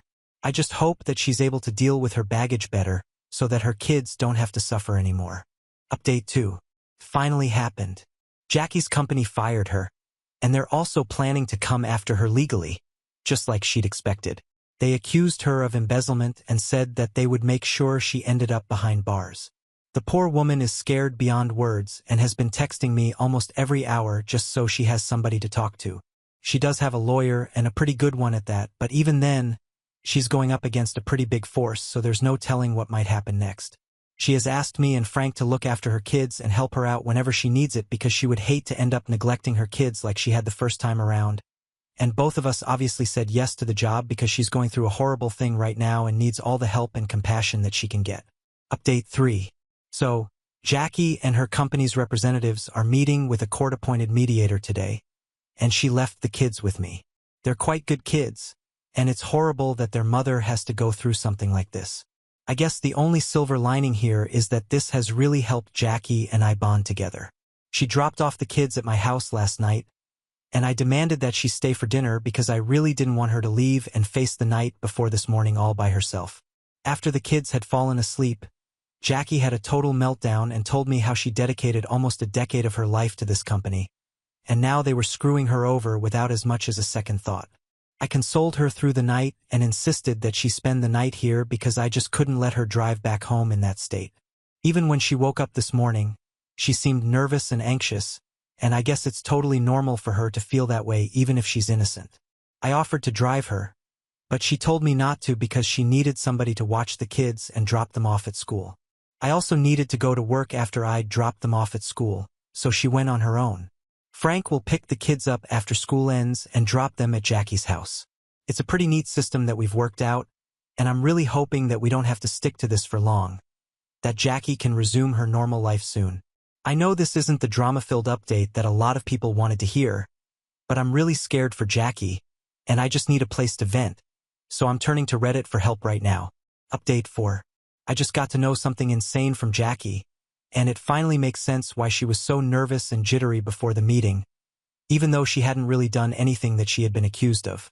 Apparently, Jackie had been in a relationship with one of her subordinates for almost 2 years before this, and that's what she was really scared of, that her company was going to try and use this against her, and that is exactly what happened. She's even more screwed because, unfortunately, this was not a relationship that HR had been told about, so it was kind of frowned upon. What was even worse was that she was the one who had initiated this relationship, and she hadn't even told her lawyer about it, so he was completely blindsided when they brought this up during the meeting. Jackie's boyfriend had pretty much submitted all their texts and stuff as evidence to the company and stabbed her in the back pretty badly. He called her later on, saying that they'd offered him the position that she used to work in for selling her out, and he just had no choice. Truth be told, he did have a choice, he just made the one that would benefit him at the cost of his relationship. Jackie came home today and told me all of this, and I really gave her an earful because this was really irresponsible and stupid of her.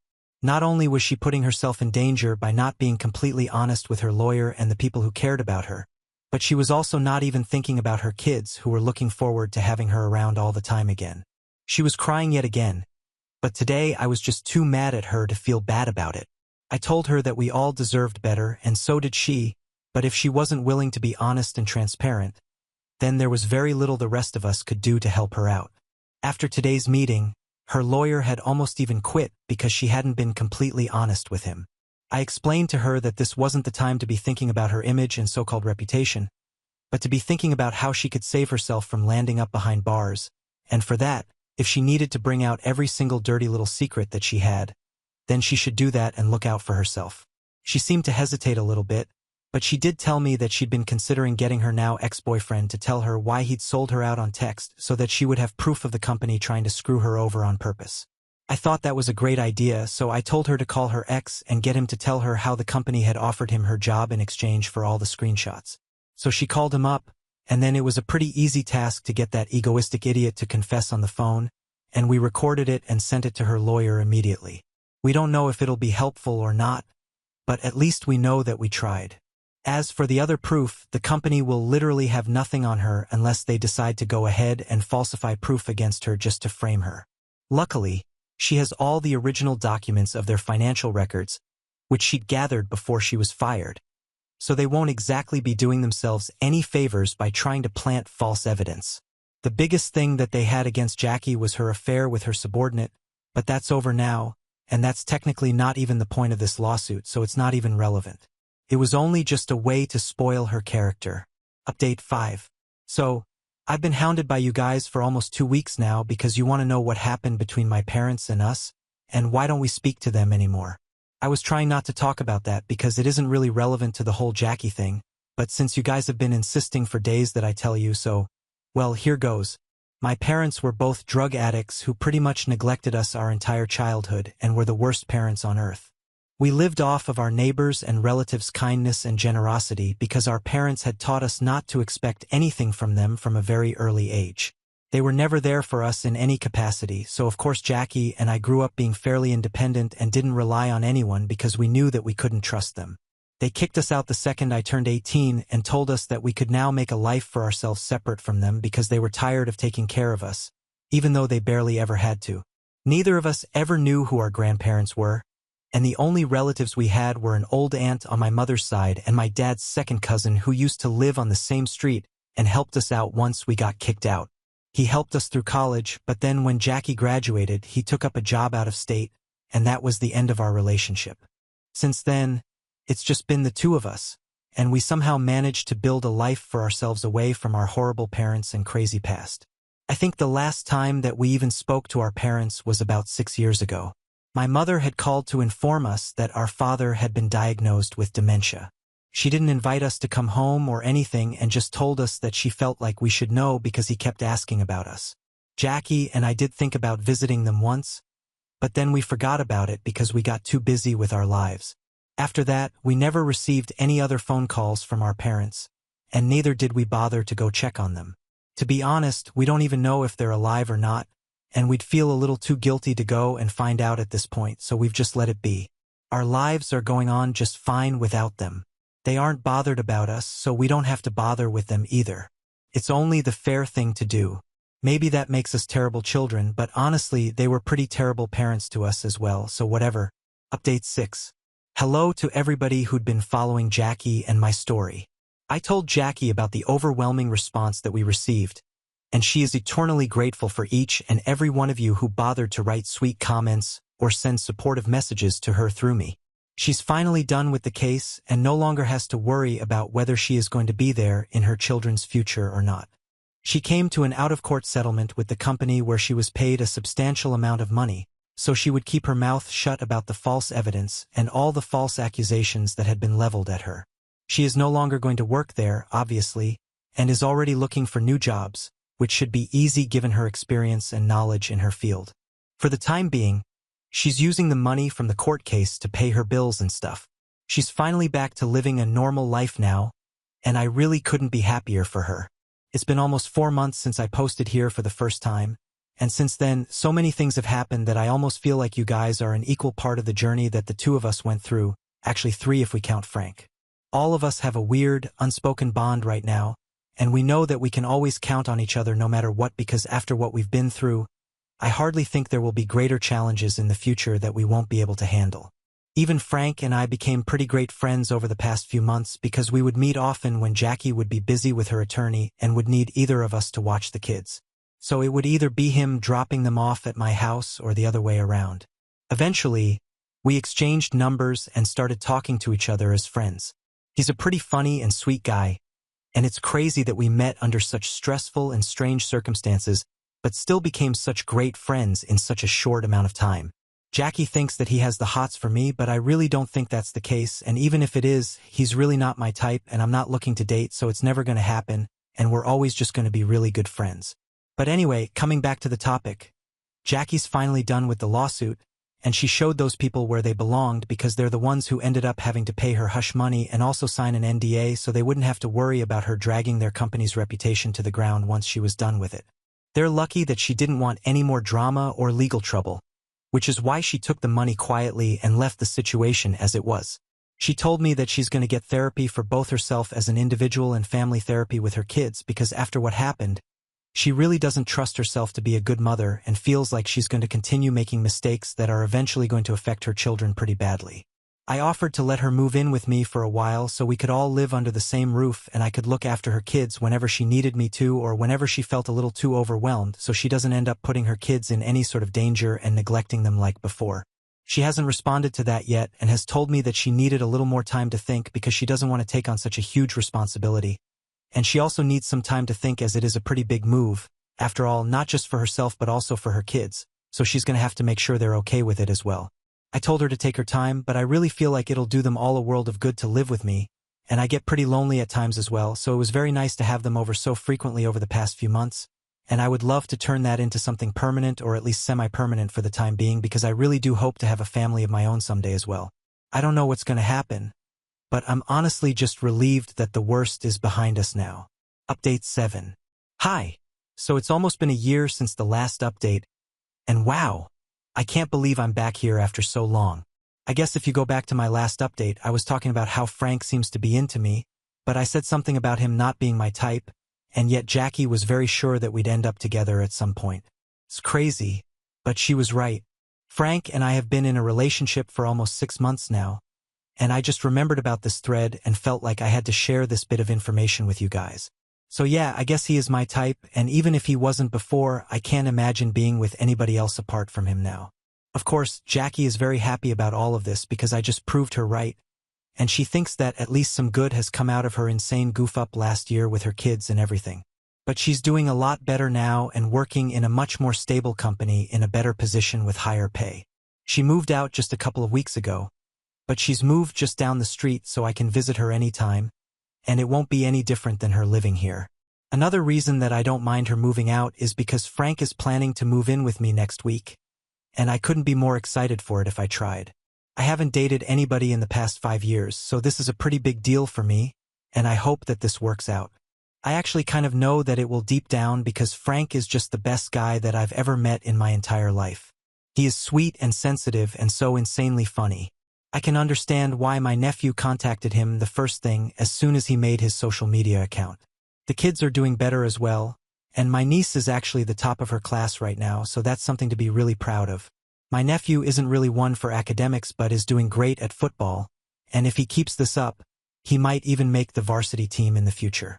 Everything is great now, and going through my post from last year just makes me feel so much more grateful for everything that we have now. Now on to the next story. Story 5. Told future daughter-in-law to dump my entitled son.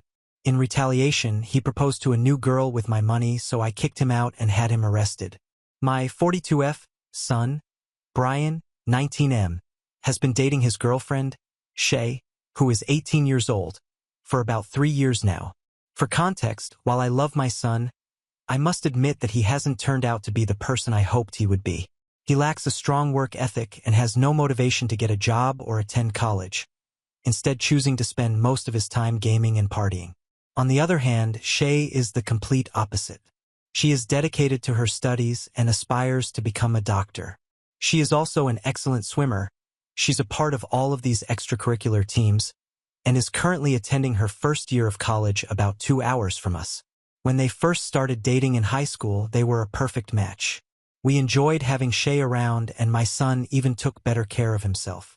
However, ever since she's gone to college, things have quickly deteriorated. Although I know my son still loves Shay, he neglects her and doesn't give her the attention she deserves.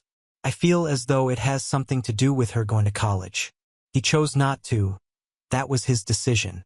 We didn't push him in that direction, but seeing Shay thrive in that environment seemed to highlight his own shortcomings.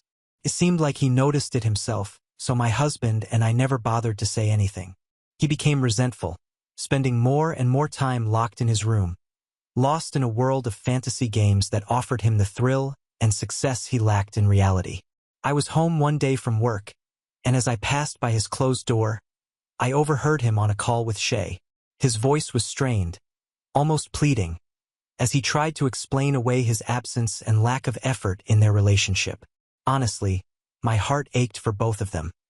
For Shay, who deserves so much more, and for my son, who seemed trapped in a cycle of self-pity and denial. With Shay's obvious potential, I can't help but feel that she deserves someone better. Well, a few days after that, I saw a car pull up on the driveway and he ran out to the car. Well, I thought it was Shay, and so I came out to greet her because I hadn't seen her in some time and I didn't think my son would mind. But as I approached the car, my son starts yelling at me and telling me to go back inside. So I stop in my tracks and I'm like, I just want to say hi to Shay. And then he tells me to get back inside now. And I'm like, hold on a second here. No need to yell. And so I go back inside, thinking that maybe I was disturbing some heart-to-heart or maybe they were having a fight. And then I'm creeping through the window and he leans down and kisses this person. But I can't see who it is. But I'm having this sneaky suspicion that it's not Shay. So I keep watching, and after about 20 minutes, he leans down and kisses this person again. He stands at the end of the driveway while the car backs up, and then the car is finally at an angle that I can see inside, and this woman is not Shay. Well, my heart breaks and I'm enraged. What the hell is this boy doing? Do I say something? What do I do? So then he comes inside, and I pretend that I'm reading on my iPad. He goes into the kitchen and I ask how Shay is doing. And he said, she's fine. And I said, I didn't know she was in town. And he goes, that was just a buddy from school. And I said, oh, you should have invited them inside. I would have made lunch. And he goes, they were just coming to drop something off quick. That night while my husband and I are in bed, I'm telling him what I saw. He says to stay out of it. He said it's none of my business. But then I say, we failed our son if he's someone who cheats. And I say, where did he learn that from? And my husband says, certainly not us. And then I say, I don't think I can. How can we know something and not tell Lily? That would be like us not helping our daughter if we knew she was in trouble. He says to stay out of it. He says, It's just the natural way of things. It's like getting in the way of the cycle of life. Well, no, I wasn't having that. During Shay's recent visit, she seemed distressed. I asked my son to go and pick up some stuff at the corner store for dinner. I told him that I had forgotten something, but I didn't. I just wanted a few minutes with Shay alone and couldn't tell him that. I took the opportunity to ask her what was wrong. Shay and I have always had a good relationship, and she's asked me out for little dates, just the two of us, every now and again, so it wasn't strange for me to pick up on something that was off and then feel as though that I had to ask her about it. She confided in me that she didn't know what to do about my son's lack of ambition and laziness.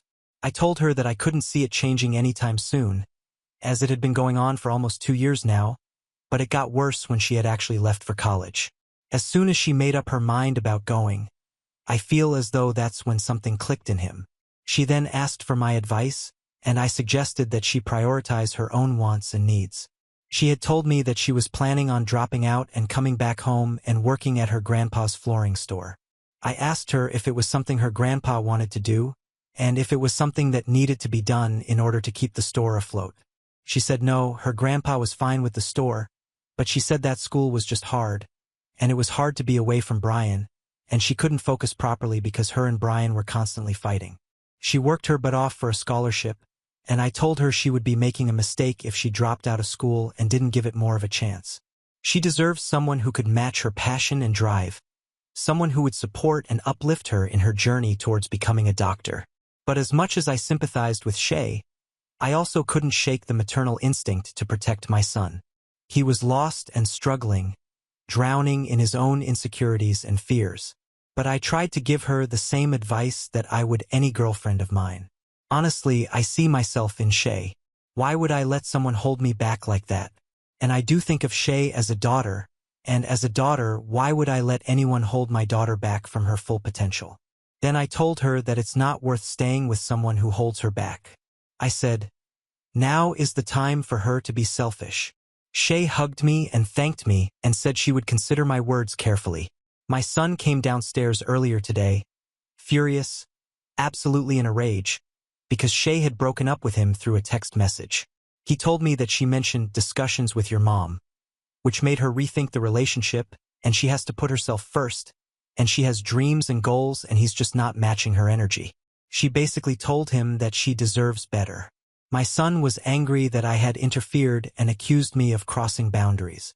I explained that I didn't outright tell Shay to leave him, but simply reminded her to make her own decisions and do what is best for herself.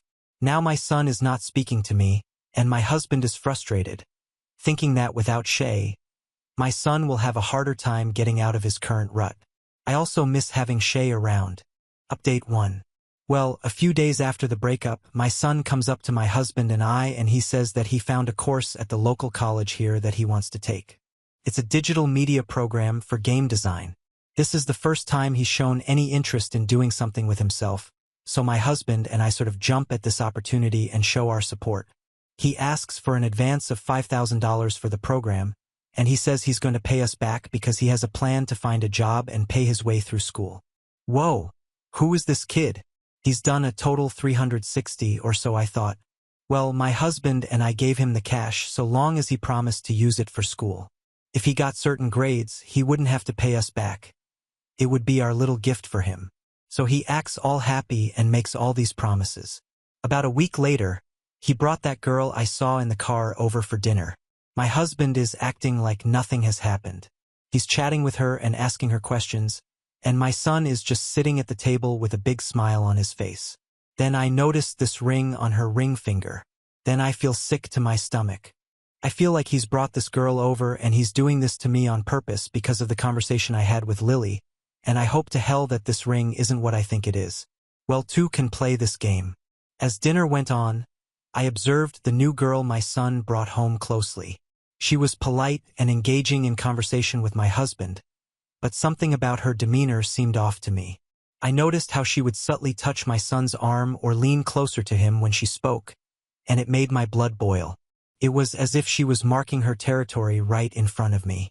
Well, I wasn't about to let that slide. After dessert, when my husband excused himself to check on something outside, I took the opportunity to confront my son and his new companion. With a steely gaze, I locked eyes with the girl and asked her bluntly, "That's a pretty ring." She looked taken aback by my directness but quickly regained her composure. She replied with a sweet smile, "Brian proposed to me just yesterday, and we wanted to tell you tonight." Her words sounded rehearsed, and I could see right through her facade. I'm shocked. I look at Brian and I'm like, "How did you afford that? Who even is she? You only just broke up with Lily." And the young lady looks confused and looks at him and then looks at me and then back at him. Then he straight up tells me to go EF myself, and he gets up from the table and urges her to follow him. And then I lose it and I tell him that he can't speak to me that way. And again, I say, "How did he afford that ring?" And I'm like, "You bought that with the money we gave you for the program that you lied to us about, didn't you?" And he starts laughing. And then I'm like, "What's so funny about this, Brian? We told you what that money was supposed to be used for." And he goes, "Yeah, I'll pay you back." And I say to this young lady to give me that ring because I'm taking it back. And she looks at Brian and Brian tells me, "The hell with that." And he says that they're leaving. And I'm like, "Yeah, you should leave. And you're no longer allowed under this roof." And I'm giving him until the end of the month to either pay us back for that money or give us that ring. The girl's eyes widened in shock at my outburst and my son's face turned red with anger. He opened his mouth to protest, but I held up a hand to silence him. "I mean it," I said. And then he again tells me to go EF myself. And then I tell him to get out of the house. And I tell him he can't go around treating women the way he is because clearly this young lady doesn't know about Shay. And then he throws my crystal vase at me before he slams the front door. And I open the front door back open and I tell him, "I'm calling the cops. And if he tries to come back here, I'm calling the cops. And he can spend some time in jail figuring out who the hell he is and getting a grip on reality." Then my husband comes in and asks what the hell happened and what he missed. And I explain, and he then yells at me and tells me that I took it way too far and should have stayed out of it. And I ask him if he's proud of his son, who just sits in his room without any motivation or any drive to do anything with his life, and then suddenly asks us for money and buys a random girl a ring out of nowhere. And he said, "It's not up to him." And I said, "He's your son. You should care about what he does and you should want him to do something with himself and not just play video games all day and treat women like trash. What is going on here? Am I living in the Twilight Zone?" Update 2. Well, I left my husband. Turns out I was sort of projecting, and I realized that if I'm telling Shay to go and live out her dreams, then maybe I should take more of my own advice. It started when my son broke into our house a few days after the dreaded dinner. He thought that I wasn't home because usually I'm out volunteering, but I happened to be home that day because I wasn't feeling well. I come down the stairs to see him swiping money from my wallet and trying to take his father's credit card. Well, I called the cops like I said I would. Then my husband is screaming at me and at the cops while our son is getting arrested. I told him that I can't go back on my word. Our son has to learn right from wrong. I said, if he's going to sit on his ass, he can't sit on his ass in jail. So that was going down. And then, quite literally the next day, I have to use my husband's computer to find some paperwork when an email comes in and it's in response to a job he applied for. I'm like, what am I reading? He's supposed to have a cushiony job as a chiropractor in a clinic he's been in for 15 years now. Well, then I decide to go through his emails. Get off my back. So what I see is back and forths from his lawyer and previous employer. I guess his business partner wanted him out because my husband wasn't performing as he should, and the clinic was in trouble because of it. Well, they figured out a way to let him go, and now he's in this lawsuit with him and he's jobless. Not only that, but he's been digging into our investments in order to pay bills. All of this without letting me know. He's gone during the day as if he would be leaving to work, so I guess he's been going anyways. I realized that in my efforts to guide Shay and protect her from settling for less than she deserved, I had neglected to do the same for myself and my own happiness. I hadn't realized just how unhappy I was in my own marriage until I saw how my son was treating Shay. So I kicked my husband out as well, and I'm out of there living my best life. Did I take it too far? I guess you tell me. I just know I would have liked someone to look out for me like I did for Shay. At least she's not going to be trapped in a loveless marriage like I was. A little background info. My father passed when my husband and I were still young and newly married, and he passed on the house that we were living in to me. We've been in it and made it our own ever since, but the house itself is mine. I found my own lawyer and will have it figured out, but I plan on taking him for all he has, whatever he has left. As for my son, I never bailed him out, and I froze the account so that my husband didn't have the cash to do it either. He might still be in there learning his lesson now. Now on to the next story. Story 6. Son's fiancé keeps forcing me to be her dad. And now she's trying to force my ex-wife into our family Thanksgiving even though they're not invited. I, 41M, have 2 kids with my ex-wife, 42F, a son, John, 22, and a daughter, Sally, 20. I'm remarried to my wife, 28. I'm very close with my kids. My son is engaged to Abby. She seems nice but has been a bit pushy, trying to create relationships with me and my wife, though she's also awkward with her. Abby isn't close to her family. She told us many stories why, and while some of her complaints don't seem awful, it's not my place to judge, and I didn't live it so I can't know. Anyway, we've tried to be welcoming, but Abby has forced her way into some family traditions where she wouldn't have been invited, and somewhere no one outside of specific family would have. She has been calling Sally sis, since they were only dating a few months, has an odd sister/mother-in-law thing she does with my wife, and the one I'm not a fan of, wants me to be like a father to her. Not because we've clicked or anything, we are very different people, not saying that in a bad way, just saying it's not based on how we get along or anything. My kids and I have a tradition when they come over that we have a private catch-up in my office/study before they leave, which is now even more important to them because while they both get along well with my wife, they don't want to have personal conversations around her yet. Abby asked if we could talk, and after I explained the tradition, John later asked that I do it, saying she'd never had a caring conversation with her dad. We compromised that I didn't include her in the tradition but did join the 2 of them for coffee and let her talk. Then she started calling me dad. They weren't even engaged yet. John pulled me aside and begged me to give her that, laid this whole thing on me about me always being the dad she always wanted right in front of her, and she just wanted that, told me she cried watching me and Sally together. She still gives me random, I'm a lucky dad hugs. I didn't like it, but I do feel bad, so fine, I gave her that. She wants me to walk her down the aisle and do the father/daughter dance. I don't want to walk her down, and I walk with a cane, so dancing is hard. At my own wedding, I only danced twice. John is begging for me to do one, preferably the aisle. They came over Sunday. John and I were talking.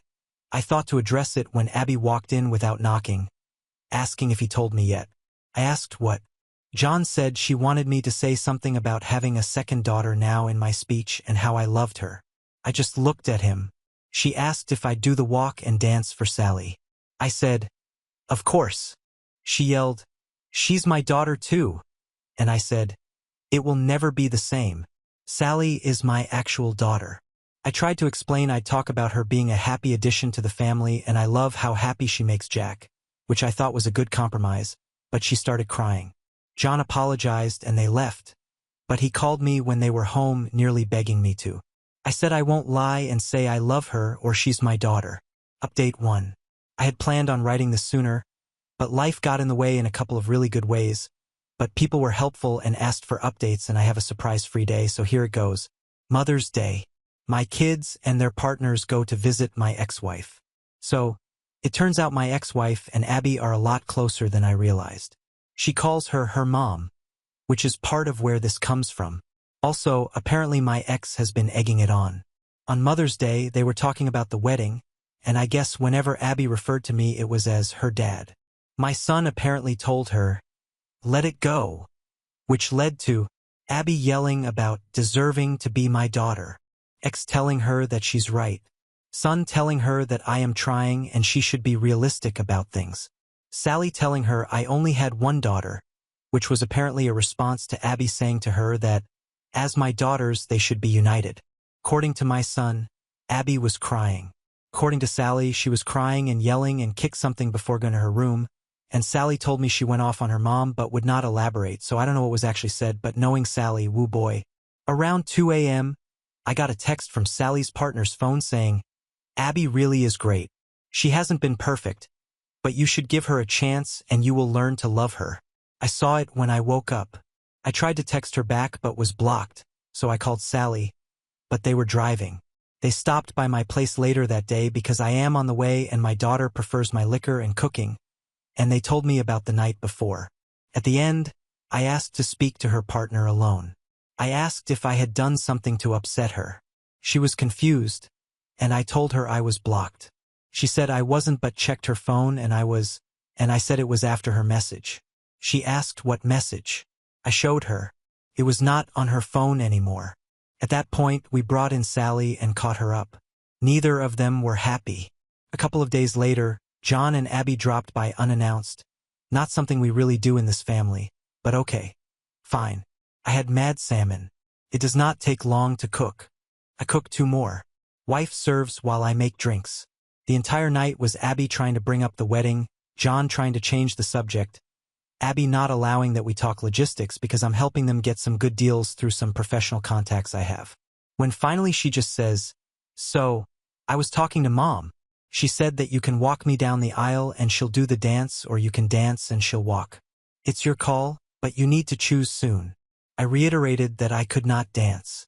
She tried arguing that I had danced a little at my wedding, but I made it clear that is different, and did not feel comfortable walking her. She got upset and said, "Mom loves me. Why can't you?"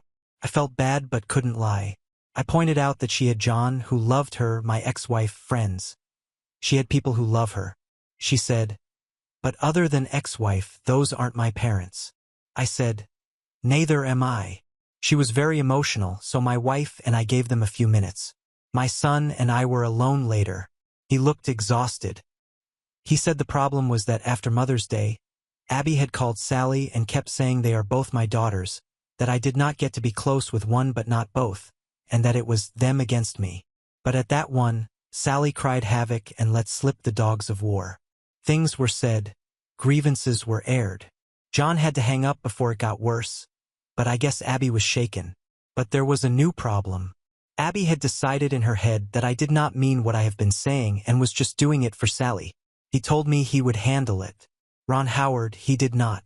So now I get text messages from Abby every couple of days acting like we have a secret relationship Sally doesn't know about. She even called herself my secret daughter and LOL. She invited my wife to lunch saying, 2 out of 3 of his girls going out. She has even started using the pressure of showing up at events like a recent barbecue to play a certain image. She hugs me more and holds it, wants to do pictures with just me or my wife and I, but always a few with just me to post with captions I do not like. My wife is getting especially annoyed because of how she is with her. I guess Abby surprised her with Father's Day plans for me that had to be shut down. As it is, she still inserted herself into the day, but she has a soft spot for her, and when Abby gets emotional, she caves. My wife is a sweetheart. I asked him if he is upset with me, and he said no. He just wished it was different. He said we're good, but he's worried he and Sally are not, which is when I took the advice of some people and suggested premarital counseling. He said he would talk about it. Abby is insisting Sally go to her fitting. That shop should pay-per-view that potential Royal Rumble because Sally is not holding her feelings back anymore. I told him Sally loves him and I'll talk to her, but for now it is stressful all around. Abby driving my wife crazy with her ideas for what my girls should be doing, driving me crazy with dad/daughter content, drove Sally to the edge, and oh yeah, last night sent me an email with 3 styles of father/daughter dances and song options. So I'm not feeling any more respected or heard than before. The 6 of us have barely been in the same room in order to let things calm down since Father's Day, which was great until it was a show. Sorry this is so long. With all the craziness, this is still the abridged version. We are supposed to meet Friday. Sally's partner and I have a bet going about how bad it will go. So onward and upward. I hope your fathers had a less dramatic day than I did. And by any chance, does anyone know exactly how bad of a crime I need to commit to enter witness protection? Just curious. Update 2. I have gotten requests for updates on my situation, and as I enjoy a refreshing mojito and my wife her not applicable. Life feels good and the perfect time to amuse the world with my pain and familial drama. Plus, a cousin of mine who apparently reads these and knows my situation gave me the convincing argument of, "Dude, you can't keep people hanging." And how can I argue with that airtight argument? I apologize for how long this is. A lot has happened. My wife's pregnancy is going well. Keeping her as stress-free and pampered as possible has been my focus. It is such a different experience this time, both because of how much more involved I can be and how much better a relationship I have with my wife than I had with my ex. My daughter Sally has been great. Even her partner has been great, helping with the nursery or driving her around when I can't. My wife doesn't know because it is a surprise, but my son has been building a crib for the baby, modeled after the one I built for him and his sister, to show my wife his support. My son is a good man and he is still in there. He just has a soft spot for Abby, which I guess gets us to the part of the movie where Godzilla shows up and starts busting up buildings. So I called a family meeting with my kids to talk about the situation, told John his sister was only doing wedding activities she wanted to and that the guilting requests needed to stop, that this was hurting his relationship with his sister. Sally was happy I said it so she did not have to yet again. I told him if he did not stop her from messaging me I would block her with a bluntly honest explanation why. We got a lot out. John seemed to understand. But then a few days later they insisted on coming to talk. Sally and I decided we would get everything out, so all of us ate at our place. Abby started in immediately about baby shower stuff, and I told her that is the kind of thing we wanted to talk about. I told her that I understood she has been trying to fill a hole that she has, that she thought she was getting a father, a second mother, she calls my ex-wife Mom, apparently, and a sister. I told her it was still possible, but that she needed to start listening to us. I told her that for the sake of family we would give her a fresh start if she agreed that moving forward she would respect our boundaries. My daughter did not love this idea, but loves her brother and was willing to try. Abby tried to say that since we were starting over we could define what the relationship would be and just be family. We told her we were not ready for that it needs to happen organically. She got mad that I am closer with my daughter's partner, which is true, but we just get along, and that she deserved it for trying so hard. My daughter said something about trying things we actually want. She ran to our bathroom. He ran after her. After a while, I checked on him. I could hear her repeating, "This is not what I wanted." My wife, daughter, and her partner went out to the patio to give them privacy and salvage the night. After a bit, I got a text saying they had just left. I checked in with him the next day, and he said they talked more at home and she understood. For a couple of weeks, things were good. The texts stopped except the occasional wedding question since it was getting closer. She stopped pushing herself on my wife and Sally and we thought was involving us in less in wedding planning out of respect since as it was, they only got the venue at the rate they did because of my professional connections and they know I was willing to help but not interested in helping plan, even if I'm good at event planning. But then I got a call from the venue telling me the card I used had been declined. Now, this is a specific card I use for big purchases because of the miles, so I knew it had a high limit. That was how I learned that they had changed dates by 2 months. Despite being informed, I would still be out much of the money because it was too close to the date. I was furious. I mean, I have been lucky in life financially, but I am not blow-off to deposits like nothing wealthy. I called my son, said he needed to get his ass to the house, just him. They both came. When they arrived, I opened the door. She actually started with, "Dad." I think I just replied, "You have got to be effing kidding me," and walked toward the table.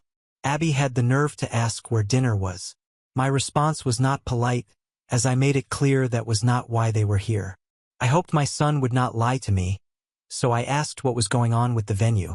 She started going into wedding details, but my son interrupted to tell me they postponed because my ex-wife was unavailable because of a surgery, and he had not told me because he was putting money together to pay the lost money himself, and he had just reached out to guests to let them know. And that is when Abby's mouth opened. "We have extra time to work on our dance now." During this time, my wife came home, and I was walking her toward the bedroom when Abby said, "That my pregnant wife with me?" I said calmly, "I have different feelings about that and will elaborate further shortly," or something like that. Then I laid my wife down and got her water, turned on her symphonic covers of popular songs, and walked back to the table and said something like, "You are out of your effing mind. Have you even been listening?" I made it clear I was done with this nonsense, we all were, and kind of lost it, asking she did not hear us last time because her head was up her ass. She was stunned silent. What a beautiful sound. And looked at me while I, admittedly with little filter, explained what Sally and I thought of our time with her and her attempts to force us to love her without even getting to know us. She started crying and stood up and shouted, "Then what was this even for?" John asked what she meant, if she meant them, and he started to freak out. She was frantic and said she meant delaying the wedding because, and I'm pouring another drink to write this. It was a ploy my ex-wife and her decided. If I had more time, I would come around. Apparently, my ex told her not to worry about the money because I'm loaded. She has always been bitter I make so much more than I did when we were married, as if that is out of spite rather than my career arc. I think she did that on purpose, frankly. But she not only told me that lie, she and my ex told John as well. He was distraught, repeating, "You lied to me," as she tried to spin it. But he was letting it out about how much he has defended her and covered for her, and she lied to him too. She was defensive and blamed my ex for telling her things and me for being stubborn. She yelled, "Why can't I just effing call him Dad?" And finally, after so long, I heard John respond, "Because he is not your effing dad." She started crying and something about his being the one that told she could call me that, and he said he told her she might be able to eventually, but he had told her again and again to slow down. She started sobbing and went to sit on her chair but missed and fell on the floor. Appreciating physical humor to break the tension, I admittedly chuckled and hid my mouth behind my drink. This all led to a lot of sobbing. I said I needed to check on my wife, and as I walked out, she was repeating, "I just want him to be my dad too." I came out and he was walking her to the door and apologized. I said not to. They left. He came over a few days later and said they had a long talk at home. He even asked her if she would have dated him if there was never a chance of being in the family. He believed her when she said yes, but she admitted I was a big draw as well. I was the kind of dad she always wanted. My relationship with Sally is what she always wanted. And the way she said it gave John doubts that she loves him for him. I talked about marriage counseling, how his mother and I tried it, and while it did not save us, it provided clarity and an impartial voice. I pointed out they both like coming to me, but I cannot be impartial, and if they are trying, then they need to do it for real. Abby texted asking if I was the one who suggested therapy. I responded with, "Does it matter if John wants to?" She asked why it is so bad she wants to know what I think, and I just said, John is the man whose opinion should matter most to her. They fought due to the text. She agreed to the counseling and the wedding has been postponed. I may have done a dance. So they are in counseling. He said she struggles, but I obviously do not know details. She is pressing for me and Sally to go to a session with her. Sally told her she did not want to hear Sally unfiltered, and I am not interested. Abby has been leaving Sally alone. She stopped texting me except for the occasional general question, which includes some attempt to go deeper. My wife still occasionally spends time with her because she is very into her pregnancy, more so than I like, but it is my wife's call. So that is where we are. Sorry it was so long, but alcohol makes for a poor editor. Update 3, November 20th, 2024. I was told I should do updates here. People have been asking me to, and to get into what went down on Father's Day and at their mother's house. I have been extremely busy these last few months, but I'm enjoying my temporary unemployment and thought of this account because of recent Thanksgiving drama. I will do an update and then we'll share what happened earlier. Oh, and to whomever made the joke that Abby finally got me to dance, that made me laugh. I shared that with the family. My time has been largely caring for my wife. I tend to dote, I know. We are having a boy. We are really excited, though neither of us really had gender preference. I have raised both, and both experiences were wonderful. Now we are discussing names, who we are going to honor.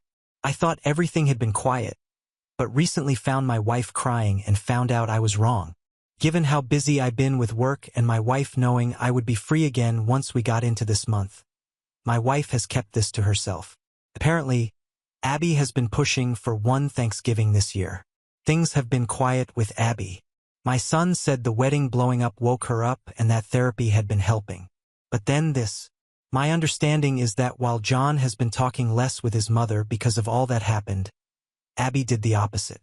From my wife's telling, Abby dropped by one day with my ex-wife. My wife intensely dislikes my ex-wife because of lies she spread about my first marriage ending due to infidelity with her.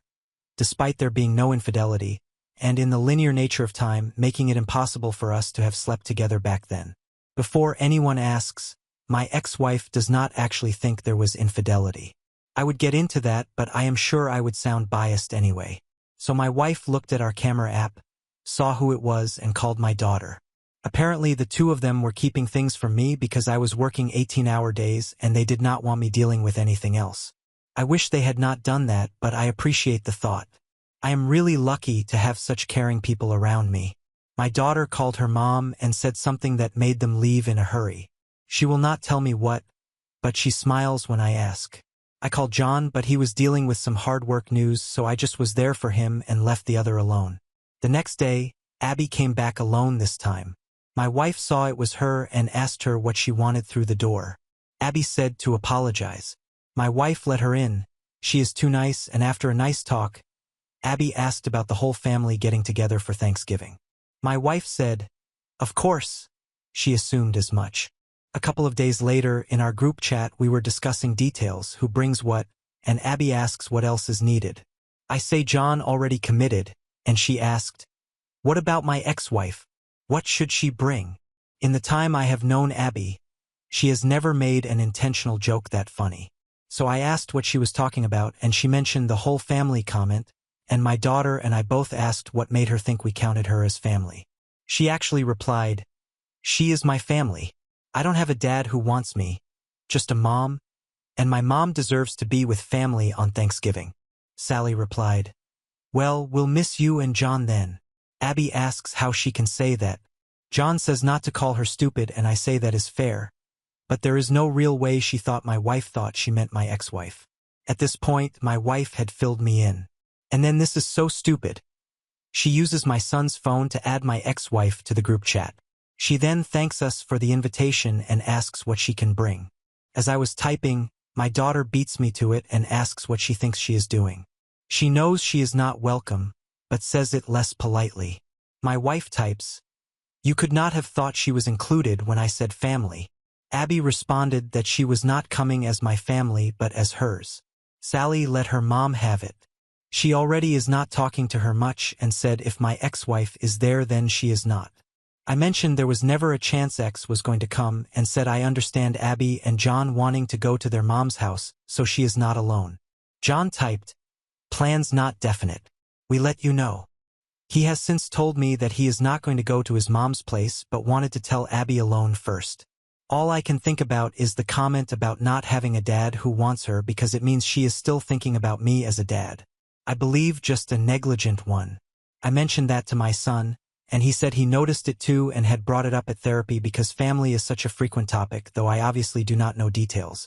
Wow, I thought this would be brief, but that was a lot. I will get into the crazy stories later if there are people seeing this who want me to. I do not know how posting from here works in terms of anyone seeing it, but this has been good to get out. Now on to the next story. Story 7. Sil called me a gold digger and refused to attend my wedding after I got pregnant. My MIL joined her side and sent me horrible messages about trapping her son. Before I get into the incident, let me just give you guys some context. My husband, Alex, and I have been together for 3 years and married for a little over 9 months now. Our decision to get married had definitely been influenced by the fact that I was pregnant at the time. But before anybody jumps to conclusions, let me just make it very clear that this was not a shotgun wedding, or whatever. We had been planning on getting engaged and married around that time anyway. Alex and I had been thinking about getting married at the time but hadn't gotten engaged yet since we were waiting for the right time. Then, when we found out about the pregnancy, we realized that this was exactly the right time that we had been waiting for because the baby seemed to be a sign from the universe of sorts. We were really happy and decided to get married within a few weeks of finding out about our pregnancy. It was not as if we were doing it because we had to. We were doing it because we wanted to. However, I don't think that everybody agreed with that, especially my sister-in-law, Nina. My sister-in-law made her feelings very clear about the matter by calling me a gold digger who had baby-trapped her younger brother and refused to attend the wedding. Our wedding was pretty small. We literally got married in his family's backyard with only our immediate families in attendance and a couple of friends. It was a really intimate ceremony, so I don't understand why Nina thought I was being a gold digger. If I really wanted to show off and profit off of my husband's wealth, the first thing that I would do was have an elaborate and lavish wedding with a bunch of guests whom I wanted to impress. Even while we had been dating, I knew that Nina and even her mom didn't particularly like me because I came from a pretty humble home in comparison to them. My husband belongs to a business family. His dad's a business tycoon in the industry, and he has had a pretty comfortable life. Both my parents were teachers, and I think they did a pretty good job of raising me and giving me a comfortable life, so I'm very grateful to them, and I'm a working woman. How wealthy or poor my husband's family is makes no difference to me. Never had and never will. As long as Alex knew that it didn't matter to me what his family thought, that was what counted. So, even though I knew that my mother-in-law and sister-in-law didn't really approve of me, it didn't make a difference. They always acted very snobby around me, but I never even acknowledged it, and I guess that would make them even more upset. However, neither of them wanted Alex to cut them out of their lives, which is why they put up with me. Alex was always very apologetic for his family's behavior, but I didn't want to put him in a position where he would have to pick and choose, so I never made a big deal out of it either, until Nina called me a gold digger. It was before the wedding, around the time that we sent out invitations to our family, since we had decided to skip the engagement. Before that, we had obviously announced and told everyone that we intended to get married, and even Nina had been present there. I could see that she and my mother-in-law were not happy about it but did not say anything, so I ignored their reaction as well. However, after she received an invitation, she decided to call me and tell me that there was no way she would be attending because for a long time she had hoped that her brother would come to his senses and realize that I was not a good match for him, because I would never fit into this family. But since he was bent on ruining his life and the family's reputation, she had decided that she didn't want anything to do with him anymore. As a form of protest against this marriage, she would not be attending because I was a gold digger, and she had been able to see right through me. She knew that I was just trying to trap her brother in a marriage with a baby and get my share of his family's money. She even put up a public post on social media saying the same things about me but took it down later on at her father's insistence. I found that incredibly hurtful because the implication that I was only getting married to him and keeping the baby because I wanted his money was just really insulting. That was the day that I finally decided to tell Alex that I had had enough, and I did not want Nina to ever have any contact with us again, and he gladly agreed. He was so angry that after I told him what had happened, he called Nina up and really went ham on her before telling her that he never wanted to hear from her again. He also knew that his mother wasn't exactly on board with me either, so he sat down with me and his family and told his parents that he didn't care what they thought, but if they misbehaved with me, he would not hesitate and cut them out of his life. To be honest, he didn't really have to say that to his father because my father-in-law has always been very humble and been very kind to me. But anyway, my mother-in-law probably didn't want to take the risk of having her only son cut her off, so she begrudgingly decided to accept me into the family. We got married, and since then I have had absolutely no contact with Nina. I thought that maybe after our marriage my mother-in-law would not be so insufferable anymore, but I was proven wrong a couple of weeks ago, just a few days before my baby shower. It was obviously a given that, after everything that had happened, I was not going to invite Nina to my baby shower. Alex and I had decided to keep the guest list just as intimate as it had been for our wedding, and it was pretty much the same people, but obviously Nina was not on the list. I guess somehow my mother-in-law had been able to figure it out, so a few days before the event, she called me to ask me if Nina was going to be invited or not, and I said no. I don't even know why she bothered to ask. I think she must have known that she was not going to get a positive response. When I told her that Nina had not received an invitation because I did not want her at my baby shower since it was supposed to be a happy day, my mother-in-law started freaking out at me and said that it was wrong for me to invite both our families but exclude Nina on purpose. She accused me of trying to isolate her son from his family, which didn't even make sense because I was not the one who had made him cut Nina off. He had chosen to make that decision himself because he didn't approve of her attitude towards me either. And even if I had forced him to cut her off, could you even blame me? Anybody in my place would have done the same thing. Because I was heavily pregnant at the time, I was quite hormonal and irritable as well. The second she started accusing me of random crap, I decided that I was not going to take this from her. I had had enough of their BS behavior towards me just because they had more money than my family. I had put up with them for long enough because I didn't see any harm in keeping things peaceful. But now I realized that they thought my decision to ignore them meant that I was scared of them and they could just say whatever they wanted to, and I would be fine with it, and that had to change. So I told her that I knew that Nina had a problem with my relationship with her brother, and she didn't like me just because I wasn't uber wealthy like the rest of them. I also knew that she was of the same opinion, but she had just decided to attend the wedding because she did not want to lose access to her son. However, now she could either choose to completely and fully accept me, or she could choose to be arrogant and cut me out of her life completely, because I was done with this behavior. She was a bit taken aback and tried to reason with me, but in the same tone, and I was not having it. For some reason, she kept insisting that Nina was a part of the family, and that since I was young and new to this family, it was my responsibility to make sure that I respected everyone else, so I should reach out to Nina and invite her just for the sake of peace in the family.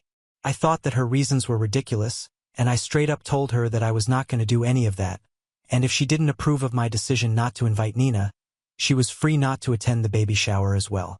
It was completely up to her. In the heat of the moment, she started yelling at me and told me that she should have stuck with Nina when her daughter decided that she was not going to attend our wedding because I was not a good fit for the family and I was a gold digger who only wanted to be with Alex for his money and had even gotten pregnant to make sure that it all worked out for me. She said that if she had to choose between her own daughter and her daughter-in-law, she was obviously going to choose Nina, and it was not even a dilemma for her. Then I just hung up because I was done with that conversation and blocked her immediately afterward. But that was not where it ended, unfortunately, because she decided to reach out to me on social media before I could block her and sent me a couple of really awful texts.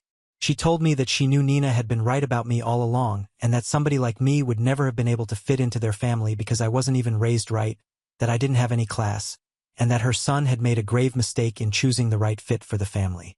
She also said that now that I was in my final trimester of the pregnancy, she was just waiting for me to have an affair with somebody else who's more in my league, file for a divorce from her son, and then try to get alimony and child support because that's obviously what I was here for since I didn't even love my husband enough to try and maintain a good relationship with his family. Lastly, she told me that if her daughter was not invited to a family event, then it was hardly a family event, and so she didn't think it was important for her to attend either.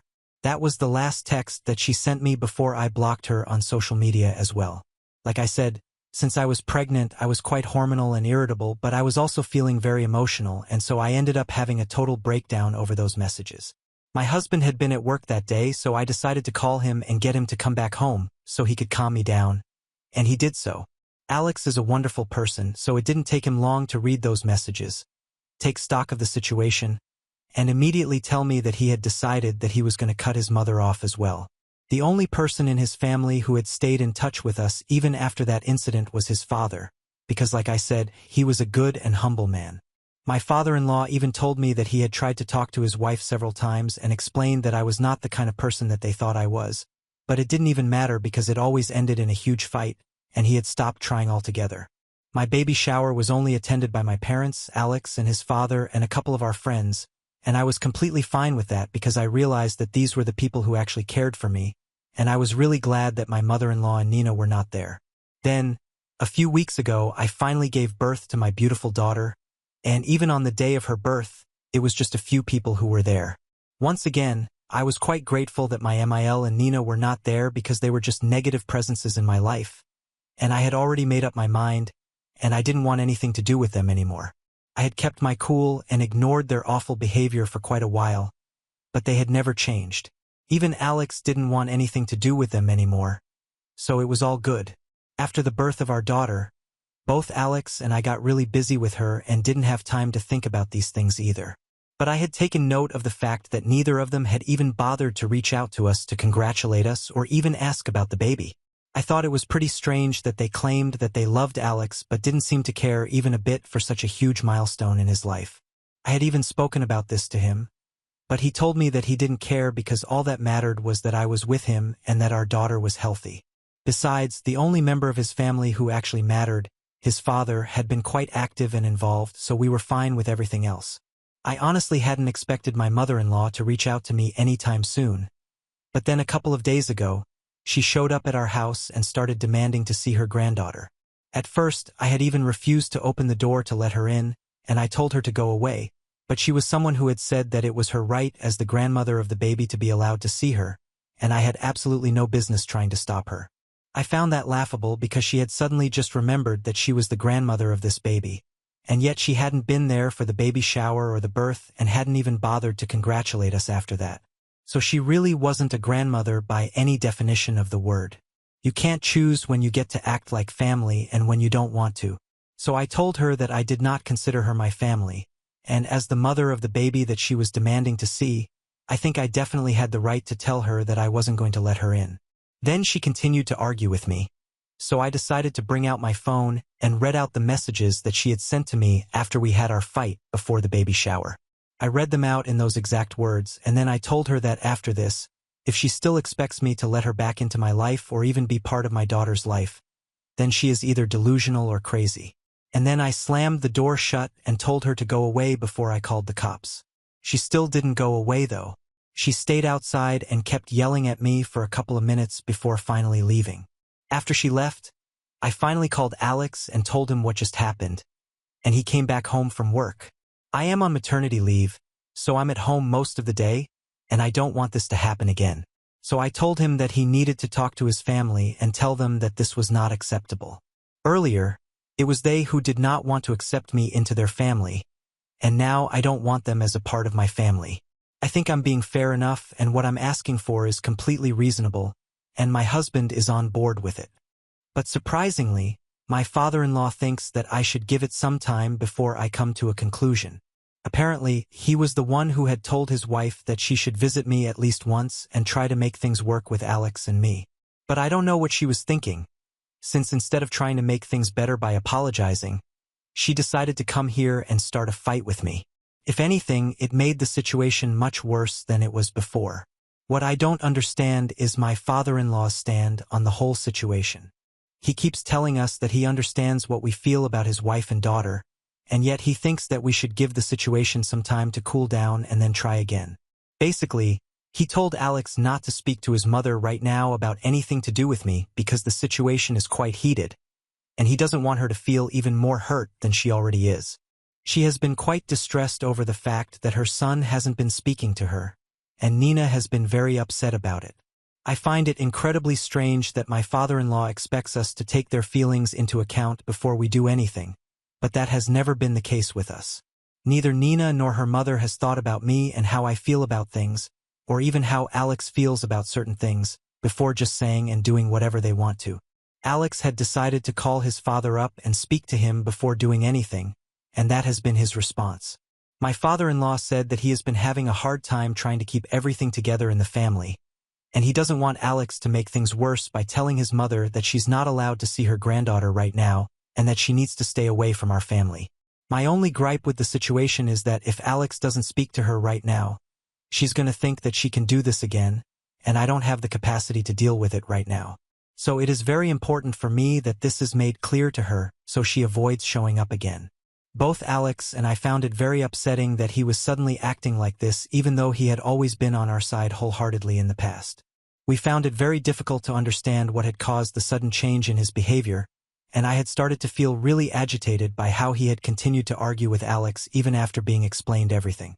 So, in a moment of anger, I told my father-in-law that it was hardly shocking that he had decided to choose this time to be diplomatic about this whole situation, because now that I think about it, that has been his stance throughout the fight that I've been having with Nina and her mother. Even though he keeps taking our side and keeps telling us that we are right, it doesn't really matter because at the end of the day, he still hasn't done anything to show that he is actually with us. His wife and daughter have said so many hurtful things to me, and all that he has done is argue with them for a bit, but he hasn't gotten them to apologize to us. He expects us to be considerate of their feelings at the moment, so I ended up saying to him that it was clear that they all belong to the same family now.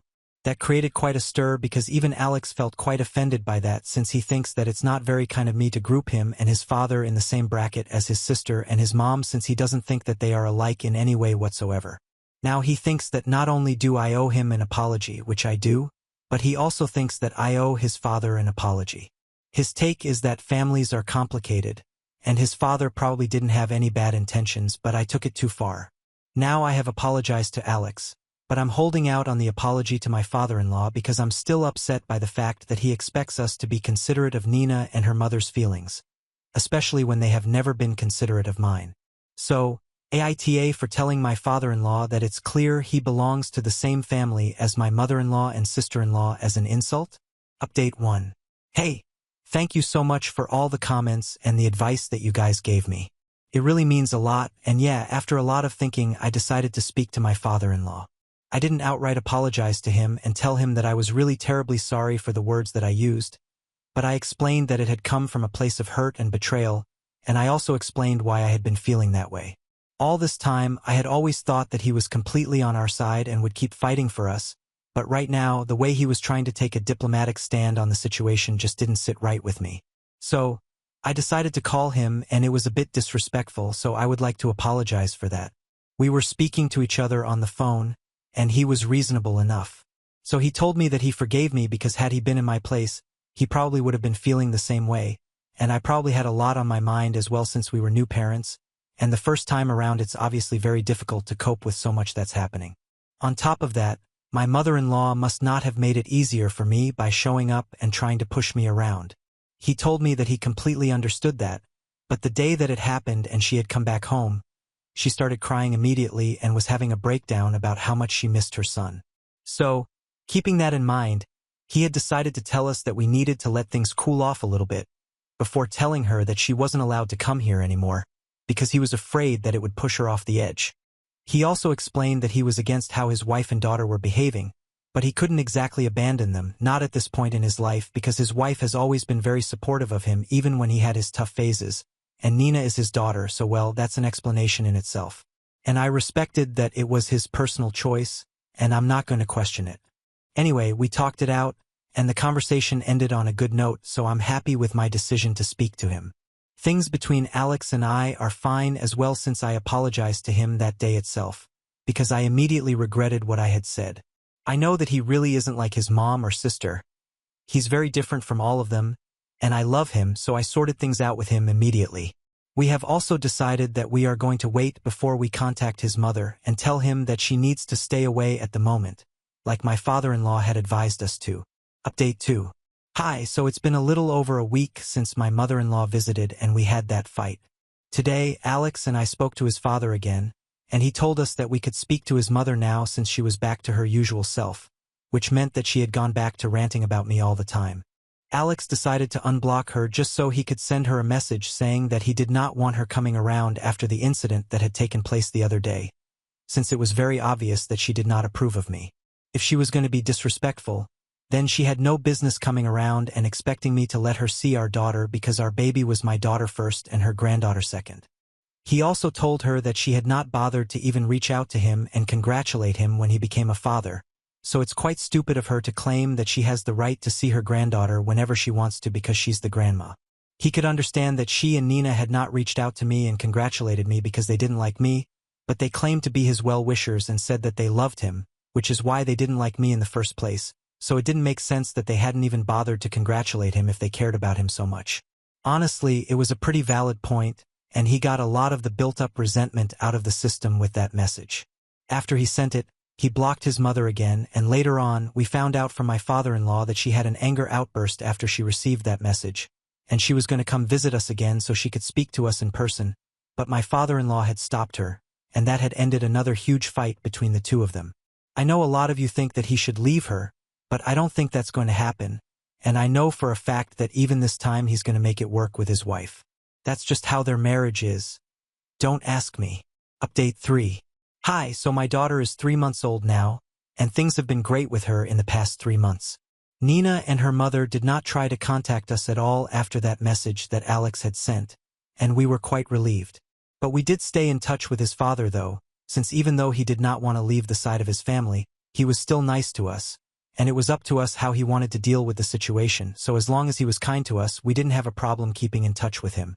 Recently, though, he had started telling us that because of that message that Alex had sent, he had been facing a lot of pressure from his wife and Nina to cut us off, and he had been fighting it as much as he could, but it was getting really hard for him to continue being diplomatic here. About a week ago, he showed up at our house with a duffel bag and asked us if we would be willing to let him stay with us for a couple of days. We agreed because we have a guest room and a housekeeper, so it's not going to be any extra work for either of us, and we could tell that he was having a lot of trouble dealing with the situation at home. He told us that things have been very difficult, and he and his wife have been fighting almost every day, so we even advised him to get a divorce because that's not how a healthy marriage should be. But he flat out declined. He had his reasons since he couldn't abandon his family and stuff like that, so we managed to get him to agree to couples counseling at the very least. Then, a couple of days after he went back home and suggested the idea of couples counseling to his wife, Nina sent us an email saying that we had no right to interfere in their marriage, especially me since I was not even part of the family. That really annoyed me, so I brought up how she had changed her surname after marriage, so technically, she was the one who was not actually part of the family anymore, and then we blocked that email as well.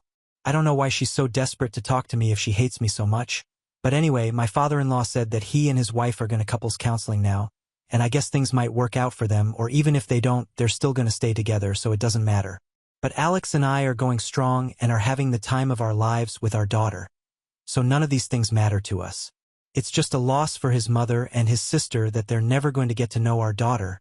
But well, I guess it's for the best. Now on to the next story.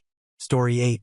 When my dad passed away, my mom threw out all his belongings to make room for her boyfriend and kicked me out because she didn't want filth from the past to affect her new life. 3 weeks ago, my dad passed away after being sick for a really long time. He had been diagnosed with multiple sclerosis a couple of years ago, and he put up a good fight, but eventually he just couldn't do it anymore and we lost him. It was a huge blow to me emotionally because I was a lot closer to my dad than my mom. I, $18 M dollar, did not know how to feel, and I was just beginning to cope with my grief when my mother decided that she was going to kick me out of the house so she could move her boyfriend in with her. Within a span of 1 week, I lost my dad, and I also found out that my mother had been having an affair with a coworker all along. I don't know if my dad knew about it, but honestly, it doesn't even make a difference. I was disgusted when she brought home her boyfriend just 4 days after my dad's passing, and we had a huge fight. After he left, she told me that this affair had been going on for a really long time, pretty much ever since my dad had been diagnosed. She said I did not know what it was like to have a sick partner, so I had no idea how difficult it was for her, which is why I had no right to judge her finding love elsewhere. She claimed that she knew that she was going to lose her husband at one point, so in her opinion, there was nothing wrong with what she was doing. It was quite pathetic of her, and I told her so. The next day, I paid for it because she told me that I had to leave, and she didn't want any filth from the past in her home anymore. And she wasn't just referring to me. She and her boyfriend had started packing a bunch of stuff from my dad's room in the morning, and by the time I woke up, there were a bunch of boxes in the front yard. My mother told me that where I was going, I could either take the boxes with me or I could leave them there so they could burn it, but either way, it was all going out of their house. They gave me a couple of hours to pack all my stuff so I could leave. I decided to utilize my time packing my belongings instead of arguing with them because, judging by my mother's behavior, she was too far gone, and I did not want to put down my dignity by speaking to her.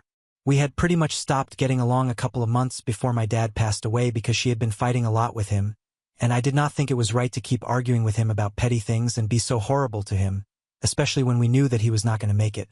After I found out about the affair, I had lost all respect for her, so I was quite glad to be leaving. I made a few phone calls, and after some time, my girlfriend told me that she could speak to her parents and let me stay with them for a couple of weeks until I could get back on my feet and make some other arrangements. I am very grateful for that since I've been living with them ever since my mother kicked me out, and they've been very kind, especially my girlfriend. We've only been dating for 3 months, and she really didn't need to do this, but I'm very thankful for her anyway. On the day that I left, along with my own belongings, I also took the boxes that my mother had thrown out, which were full of my dad's belongings.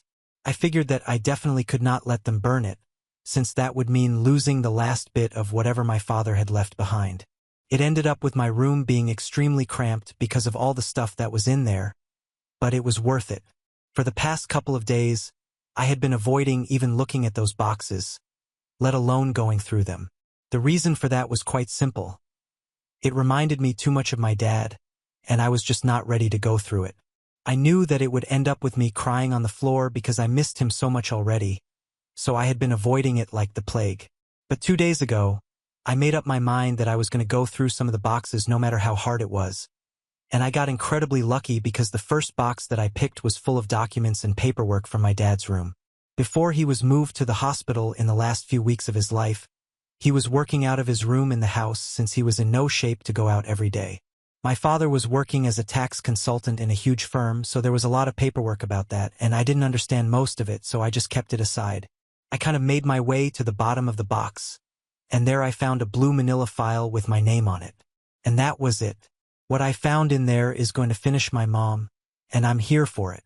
On going through the contents of that folder, I found out that my dad actually had left a will, and my mother probably had no idea, or maybe she did and just wasn't telling the lawyer. Not just the will, I also found a bunch of other documents, including the deed to the house, which said that it did not belong to both my parents, but only to my father. After reading the will, I realized that my dad had left the house and all the money that had remained in his account to me. My mother had received his car, which was a big deal because my dad drove a pretty nice car, and the ownership of their vacation home.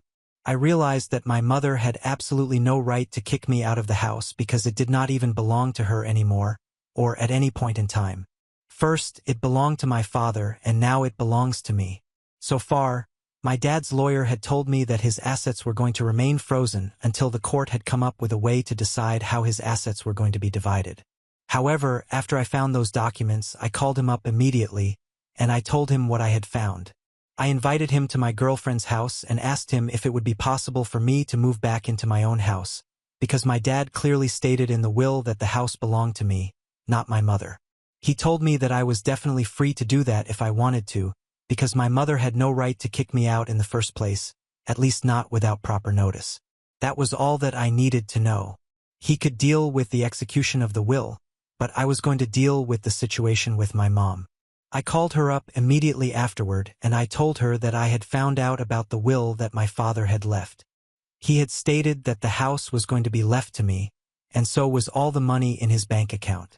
She was silent for a couple of minutes and said that it did not matter to her, but I told her that now that the tables had turned, I wanted her to leave the premises because the house had never really belonged to her, neither had she ever done anything to earn it.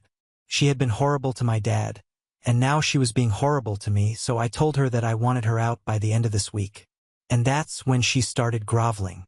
To be honest, I had actually expected her to start arguing with me, because that's how she has always been, argumentative and nasty to everyone around her. Instead, she started begging me not to say anything or do anything, because she had convinced him to move in with her by telling him that she would handle everything for him. Apparently, her coworker had also been married but had recently filed for a divorce, and his ex-wife was demanding a huge amount of alimony, which was fair enough because he had cheated. So, he had been worried about it, and my mother had told him that she would handle it all for him, which meant that she would let him stay with her so he did not have to worry about where he would live or about rent and other miscellaneous expenses. He could just focus on his divorce. Now, if I came up to them and said that the house did not even belong to her, she would be screwed. So, if I decided to talk to her boyfriend, not only would she end up without a place to live, but she would also end up alone. I'm not a cruel person, so I told my mother that she was free to continue acting like she had the means to salvage the situation for her boyfriend, but I definitely did not want her to live in my house anymore. So, I told her that I would not breathe a word of what she had said to me just now to anyone if she promised me that she would leave the house by the end of this week. I honestly don't care where she went. I just wanted her out of the house so I could move back in. Then she started telling me that this was not fair because it was straight-up blackmail, and I couldn't do this to her. But I brought up how unfairly she had treated me just a couple of days ago, so it was pretty laughable that she was expecting me to think about her situation right now, and I did not think that I was being unfair. After arguing with me for a bit, she started crying on the phone and said that she just couldn't believe that I was being this way with her just because she had wanted to be happy in her life for once. She said that she hadn't even wanted to get married to my father, but she was already pregnant with me, and so her family had forced her to. And apparently, my father had never treated her well. He had always been too involved in his work and never had enough time for her. So now she was just trying to have a happy life with her boyfriend, and the only reason she had even kicked me out was because she knew that I was just like my father, and I was not going to stand for her happiness, and all that I was doing was proving her right. I didn't know what to say to her at that point, so I just told her that she had 1 week, and then I hung up. I've been feeling kind of guilty since then. I don't know why, but hearing her cry like that on the phone just made me feel very bad. I don't know if it's because I'm actually doing something worth feeling guilty over, Or maybe it's just because I'm a sensitive person and I can't stand to hear people cry. I'm a bit confused, so I'm here to ask. I told my mother that she and her boyfriend have 1 week to give up their house. Edit. I don't have anybody from my family living in the state, so I couldn't ask them for help, and I had to rely on my friends. I have spoken to my grandparents since I'm starting in college in a couple of months, so I'm going to need their help to cover the expenses. After I had explained to them the kind of situation that I was in because of my mother, all of them had cut her off. I can't say she's any worse for it since she never really got along with her own parents and only had a civil relationship with her in-laws. And about the will, I don't really know exactly why my father had left the house and all his money to me, or why he hadn't spoken to his lawyer about it. I did ask my dad's lawyer about it, and apparently he had been pushing for him to create a will ever since he had been diagnosed. But my dad kept saying that he would do it later. Now apparently what he had left was a holographic will since there were no witnesses or a lawyer involved, and it might make it easier for my mother to contest it, but we will cross that bridge when we come to it. Thankfully, in the state that we live in, even wills like these are considered valid, and I'm guessing that my dad must have known about it. As for why exactly he had left the most important things to me, I'm guessing it is because he had probably written this document when he was at home and my mother had been fighting with him a lot over nothing in particular. She was just fighting with him because she could, and he couldn't exactly leave her no matter how frustrated he felt. I guess that's why he made this decision, and I think it was a good choice anyway. To answer your questions, I don't really know my dad's exact reasons, but this is my theory. Update 1. Hi, so I'm still living with my girlfriend, and after reading the comments, I decided to change my mind. I'm still going to demand that my mother move out of the house, but I'm going to change the terms of my condition a bit. After posting that edit, a lot of you said that I should probably think about the fact that my mother can contest the will, and that would lead to a lot of trouble for me. I thought about it, and you guys were right. I wasn't thinking about it at first, so I decided to call my mother back, and I told her that I was now ready to give her 6 months to find a place and move out of the house. She seemed pretty surprised when I said that, because we hadn't spoken since our last conversation. So she didn't have an explanation for this change of heart. But I also told her that since I was giving her 6 months, I also wanted her to promise that she was not going to contest my dad's will. Hopefully, 6 months would be enough time to prove the validity of the will in court, and eventually we would be able to start the division of the assets. And I guess 6 months would be enough for my mom's boyfriend to figure out his divorce as well. Personally, I would have much rather preferred to cause a lot of trouble for my mother and ask her to leave within a week and make sure that she felt just as awful as I had. But well, needs must, right? Right now, it's more important for me not to act rashly because that would only lead to trouble for me and not her. She has told me that she's going to think about it before agreeing to anything, and well, let's see what she says. Update 2. Hi, so 3 days back, I told my mother that I wanted her to promise me that she would not contest the will, and I would let her stay in the house for 6 more months. I was going to be leaving for college in 3 months anyway, so I figured that for those 3 months, I would just ask my grandparents to send me some money so I could get an apartment because I did not want to bother my girlfriend by living with her for so long. But her parents insisted that I had to stay with them, and even though we have only been together for 3 months, my girlfriend and I really love each other, so she said the same thing. My living situation was sorted. I was in no hurry to have my mother leave the house since it didn't even make sense. I was kind of hoping that she would agree to my terms so I could get my dad's lawyer to sign off on it as well because if she entered a legal contract, she wouldn't be able to back out of it. I was looking forward to hearing back from her with good news, but instead, she called me up today and the first thing that she asked me was if I expected her to sign any paperwork or contracts for this condition that I had. I immediately said yes because I did not want to mislead her, and I definitely did not trust her, so this was a given. She thought about it for a couple of seconds, and then she told me that if she had to sign a contract, then she was not interested in this agreement. That really annoyed me because it essentially just meant that if she knew that she had to stick to it or there would be consequences, then she was not sure about whether she was going to be able to make any promises. I was very blunt with her and I told her that if she was not ready to sign off on a legal agreement with me, then my deal was off the table. I told her that I did not trust her in the slightest, and she should not be surprised since her behavior in the recent past has been nothing short of absolutely horrible towards me. I thought that she was going to argue with me, but she just told me that she agreed, but she also didn't trust me since, after all, I definitely was my father's son. I didn't understand what that had to do with everything because, as far as I was concerned, neither my father nor I had ever done anything to be referred to as untrustworthy. The only thing that she had against my dad was the fact that she had been forced to marry him because she got pregnant with me, and my grandparents thought that it would be the best way to go ahead with the situation.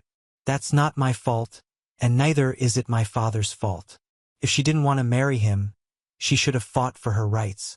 Besides, I'm not even sure how true that was because I had spoken to my grandparents about it, and they had said that they hadn't exactly forced her, but they had just advised her against raising me on her own because at the time she was really young, and my parents seemed to love each other, so both my grandparents had suggested that they get married, but there was no pressure on them as such.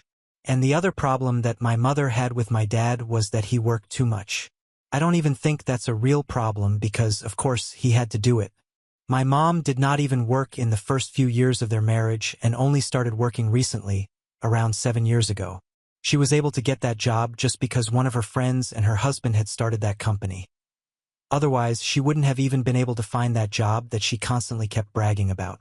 Right now, she could say that she was an independent woman, but that was only because my dad had supported her from the beginning, so she had no right to tell me that she did not trust me because I was my father's son.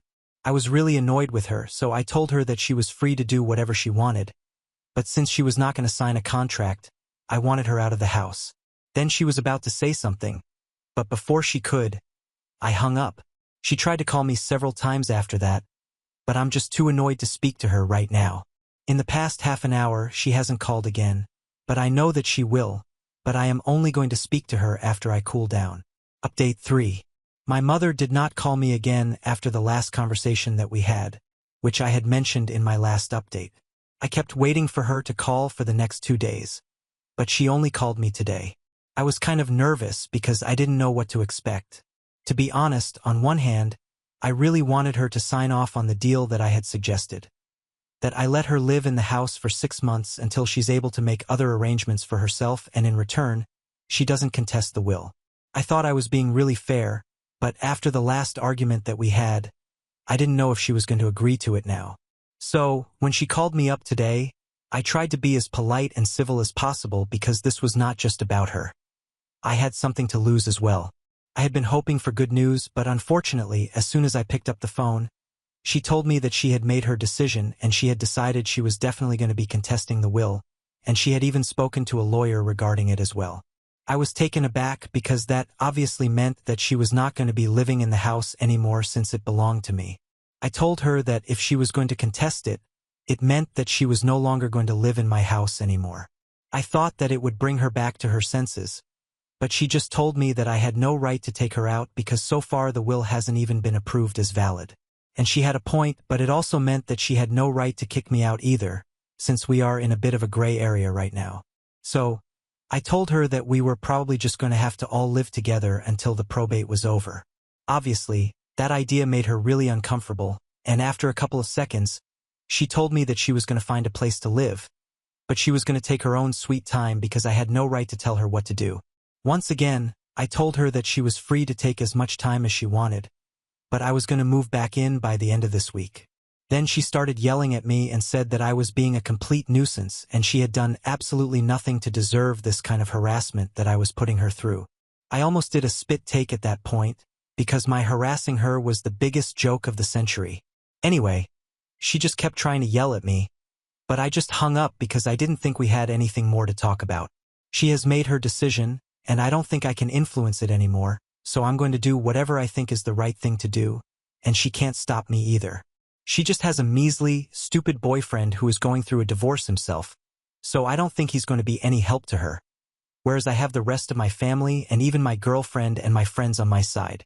In fact, I think I'm going to tell him the truth about my mother because I think I have held back for long enough. But now since she has made up her mind, I have decided to be an inconvenience. I don't think that's the reason for me to keep this secret anymore. Update 4. I did it. I told my mom's boyfriend the truth about the situation with the house. I don't think he had any idea so far. I don't know how, since he was living with my mother and this is a pretty big deal to be hiding from your boyfriend. Besides, she was in touch with me and I'm sure he would have had questions about it, but I guess she's really good at hiding secrets, and I shouldn't be surprised since she hid her affair really well for a couple of years. It was not very difficult to find a way to contact him. I just had to look him up on Facebook, and once I had him, I sent him a message along with a proof. I also told him exactly why I was telling him the truth right now, when I hadn't done so for the last couple of weeks, since I was trying to negotiate with my mother, but she had made it very clear that she was not interested. So, I felt like he had the right to know what the truth was. I sent that message 2 days back, and today I finally heard back from my mother. I was expecting some outburst of the sort, but I didn't think it would come so late. Anyway, she tried to call me in the morning, but just to frustrate her, I decided to block her. Then I proceeded to block her on social media as well. Eventually, with no other way to reach me, she decided to create a false email account and send me a message from that address. She told me that she hoped I was happy now since I had created a bunch of drama between her and her boyfriend for no reason, and he had decided to leave her and go back to his wife to try and work things out. He was blaming her for the entire situation, which he's right about, so I don't even understand what she's mad about. Anyway, it was a really long message about how she was going to make sure that I paid for this heavily, and all I could think of was that she could bring it on. Truth be told, she doesn't scare me anymore. I've already lost whatever I had to lose, and now there's only one way to go, and that's up. So I'm really looking forward to the court case. Update 5. Hi guys, so I haven't updated you guys on what has been happening in my life for the past year, and I think it's about time that I do so. Like I said, I was looking forward to the court case. So my mother did actually end up contesting the will, and the case went to court. My dad's lawyer and I decided to fight as hard as we could, and long story short, after 8 long months, we were finally able to get a verdict in our favor. The will was definitely valid, and it was going to be upheld. This happened 2 months ago, and I am still really happy about it. She had to give up the house, and we don't have any contact with her anymore. So I don't know what she's up to, but I'm glad that she got her karma. Even her own parents are not in touch with her anymore, so I'm pretty sure that she can't be leading a happy life right now. My neighbors told me that the day that she left, her boyfriend had come to help her out, so I'm guessing that maybe they are back together again. I'm pretty sure that no self-respecting woman would take back a man who had cheated, so I'm sure that that guy's wife had rejected him, and he had to come crawling back to my mother to patch things up. And my mother, being the person that she is, had gladly taken him back. Honestly, I'm glad that they are back together because they deserve each other. I'm pretty sure my dad is there smiling at me from heaven because I've proven myself to be his son, resilient and strong and always standing for the right thing. I'm in college right now, about to start my 2nd year. My grandparents are supporting me financially for now, and they are going to do so until I have a job, so I'm very grateful for them. I know a lot of you want to know what is going on with my girlfriend. She is also in college, and we meet on the weekends. We are even planning a short getaway, just the 2 of us, this weekend, so we are still going pretty strong, and we plan on taking this forward since we are pretty serious about each other. Right now, life is pretty peaceful, and I'm very happy that I'm at this stage because getting here was the hard part. After this, everything else seems like a piece of cake. Now on to the next story. Story 9. Husband took his coworker on our anniversary trip while I cared for my sick mom. I served him divorce papers at dinner. Now he's losing everything. I never thought I'd be in this situation, but here I am. My name's Ava, I'm 27, and I've been married to John, 28, for 3 years. We met back in college when I was studying education and he was working toward his law degree. It was a pretty complicated romance, and after a few years of dating, he proposed. Everything seemed perfect. Our wedding was beautiful, and the early years of our marriage were everything I could have asked for. We were that couple, always laughing, supporting each other, and talking about the future. But over the last year or so, things started to shift. John became more and more obsessed with his job at this big law firm. I get it, he's driven, and I've always admired that about him. But lately, it felt like he was married to his work, not me. At first, I tried to be understanding. I knew being a lawyer was demanding, so I made excuses for his late nights, the dinners he missed, and the weekends he spent in the office. I thought it was a phase, something temporary, and that we'd come out of it stronger. I even started planning a special vacation for our anniversary to help us reconnect. I hoped it would be a way to rekindle what we had lost. Then, about 6 months ago, John started talking about this new hire at his firm. Molly, 25F. She was young, ambitious, and according to him, a breath of fresh air in the office. He said they worked well together and could bounce ideas off each other like magic. I didn't think much of it at first. I've never been the jealous type, and I trusted John completely. But as the months went on, John seemed to be spending more time at work and with Molly. He'd drop her name into conversations casually like, "Molly thinks we should take a different approach with this case." Or, "Molly made a great point in the meeting today." At first, I shrugged it off, figuring he was just excited about work. But then I started to notice changes in him. He began dressing better for work, going to the gym more often, and he'd be glued to his phone even when we were supposed to be spending time together. I'd ask him what he was doing, and he'd always say, "Just work stuff." I confronted him once, jokingly asking, "Should I be worried about Molly?" He laughed it off and said I was being ridiculous, but something inside me told me there was more to this than just a harmless work relationship.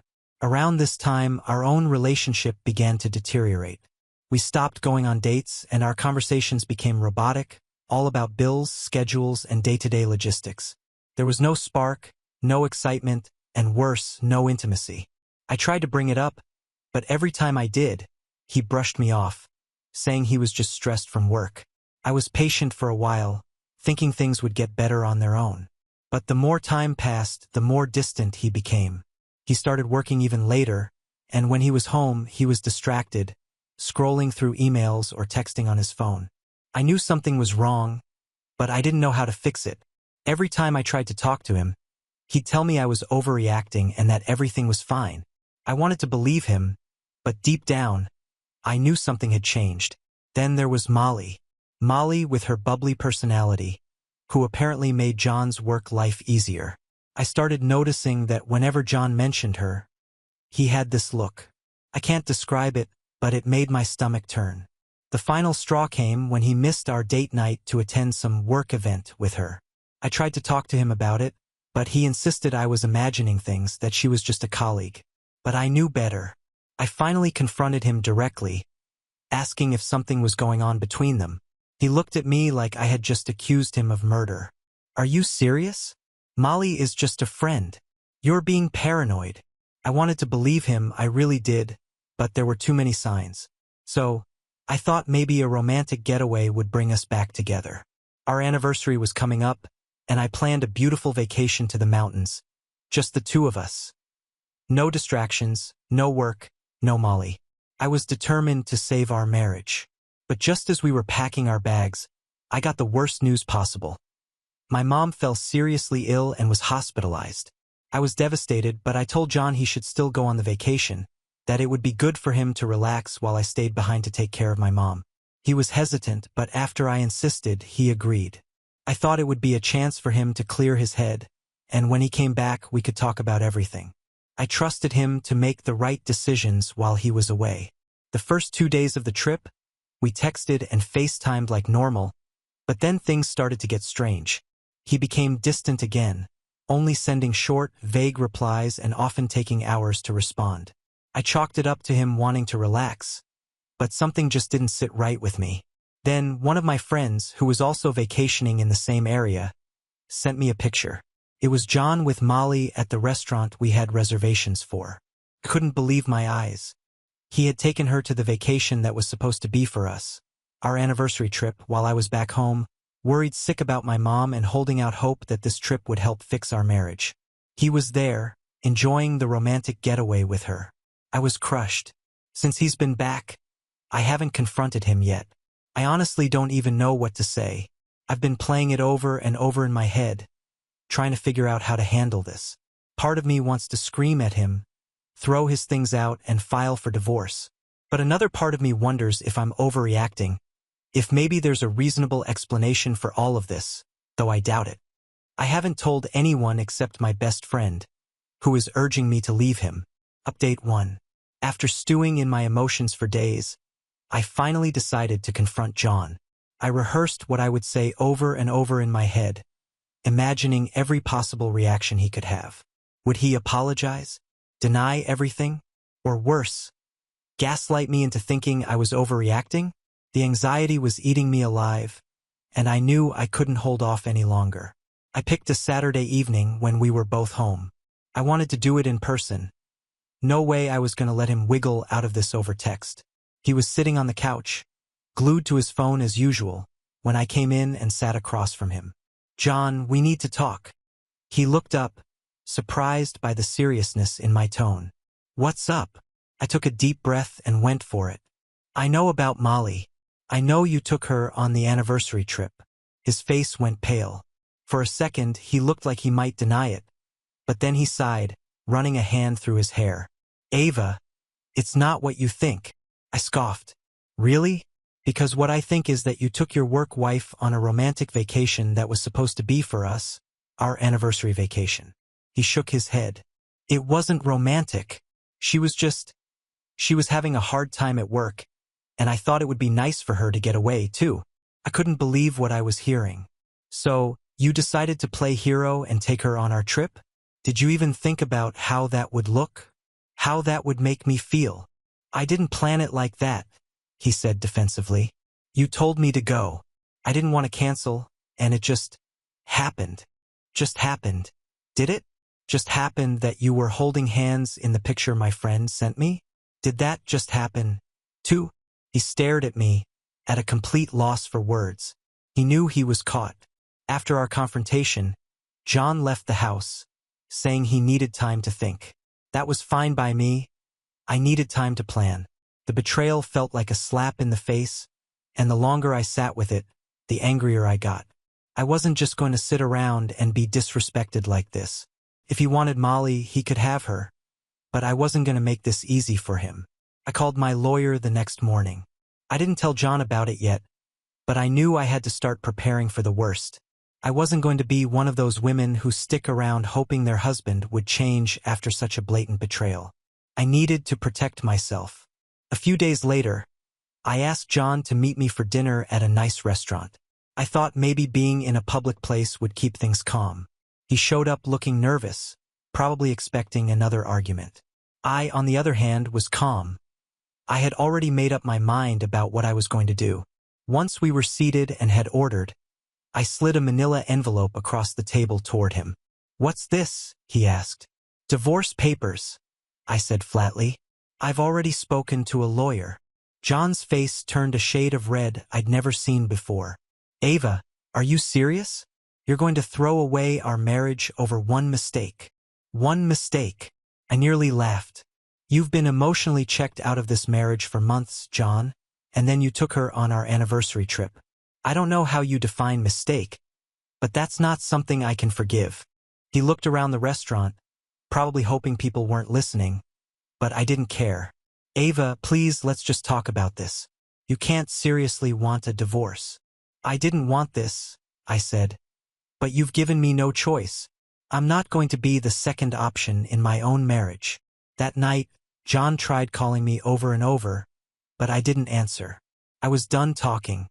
He'd made his choice and I was making mine.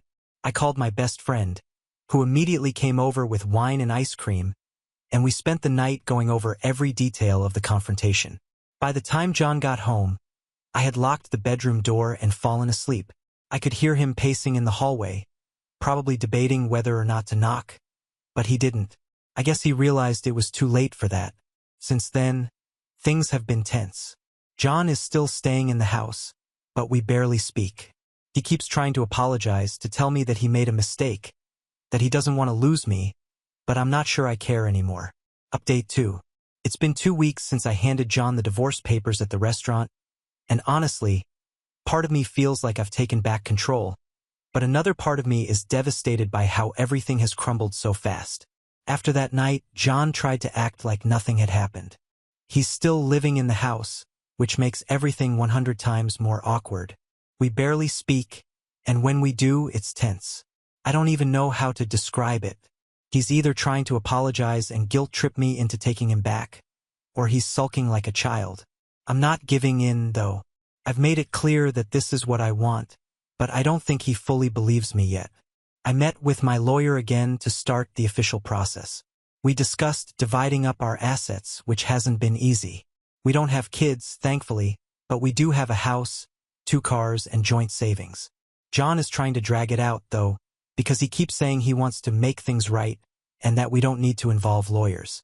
I also found out that John hasn't exactly been honest about our finances. While reviewing our accounts, I noticed some weird withdrawals and expenses I didn't recognize.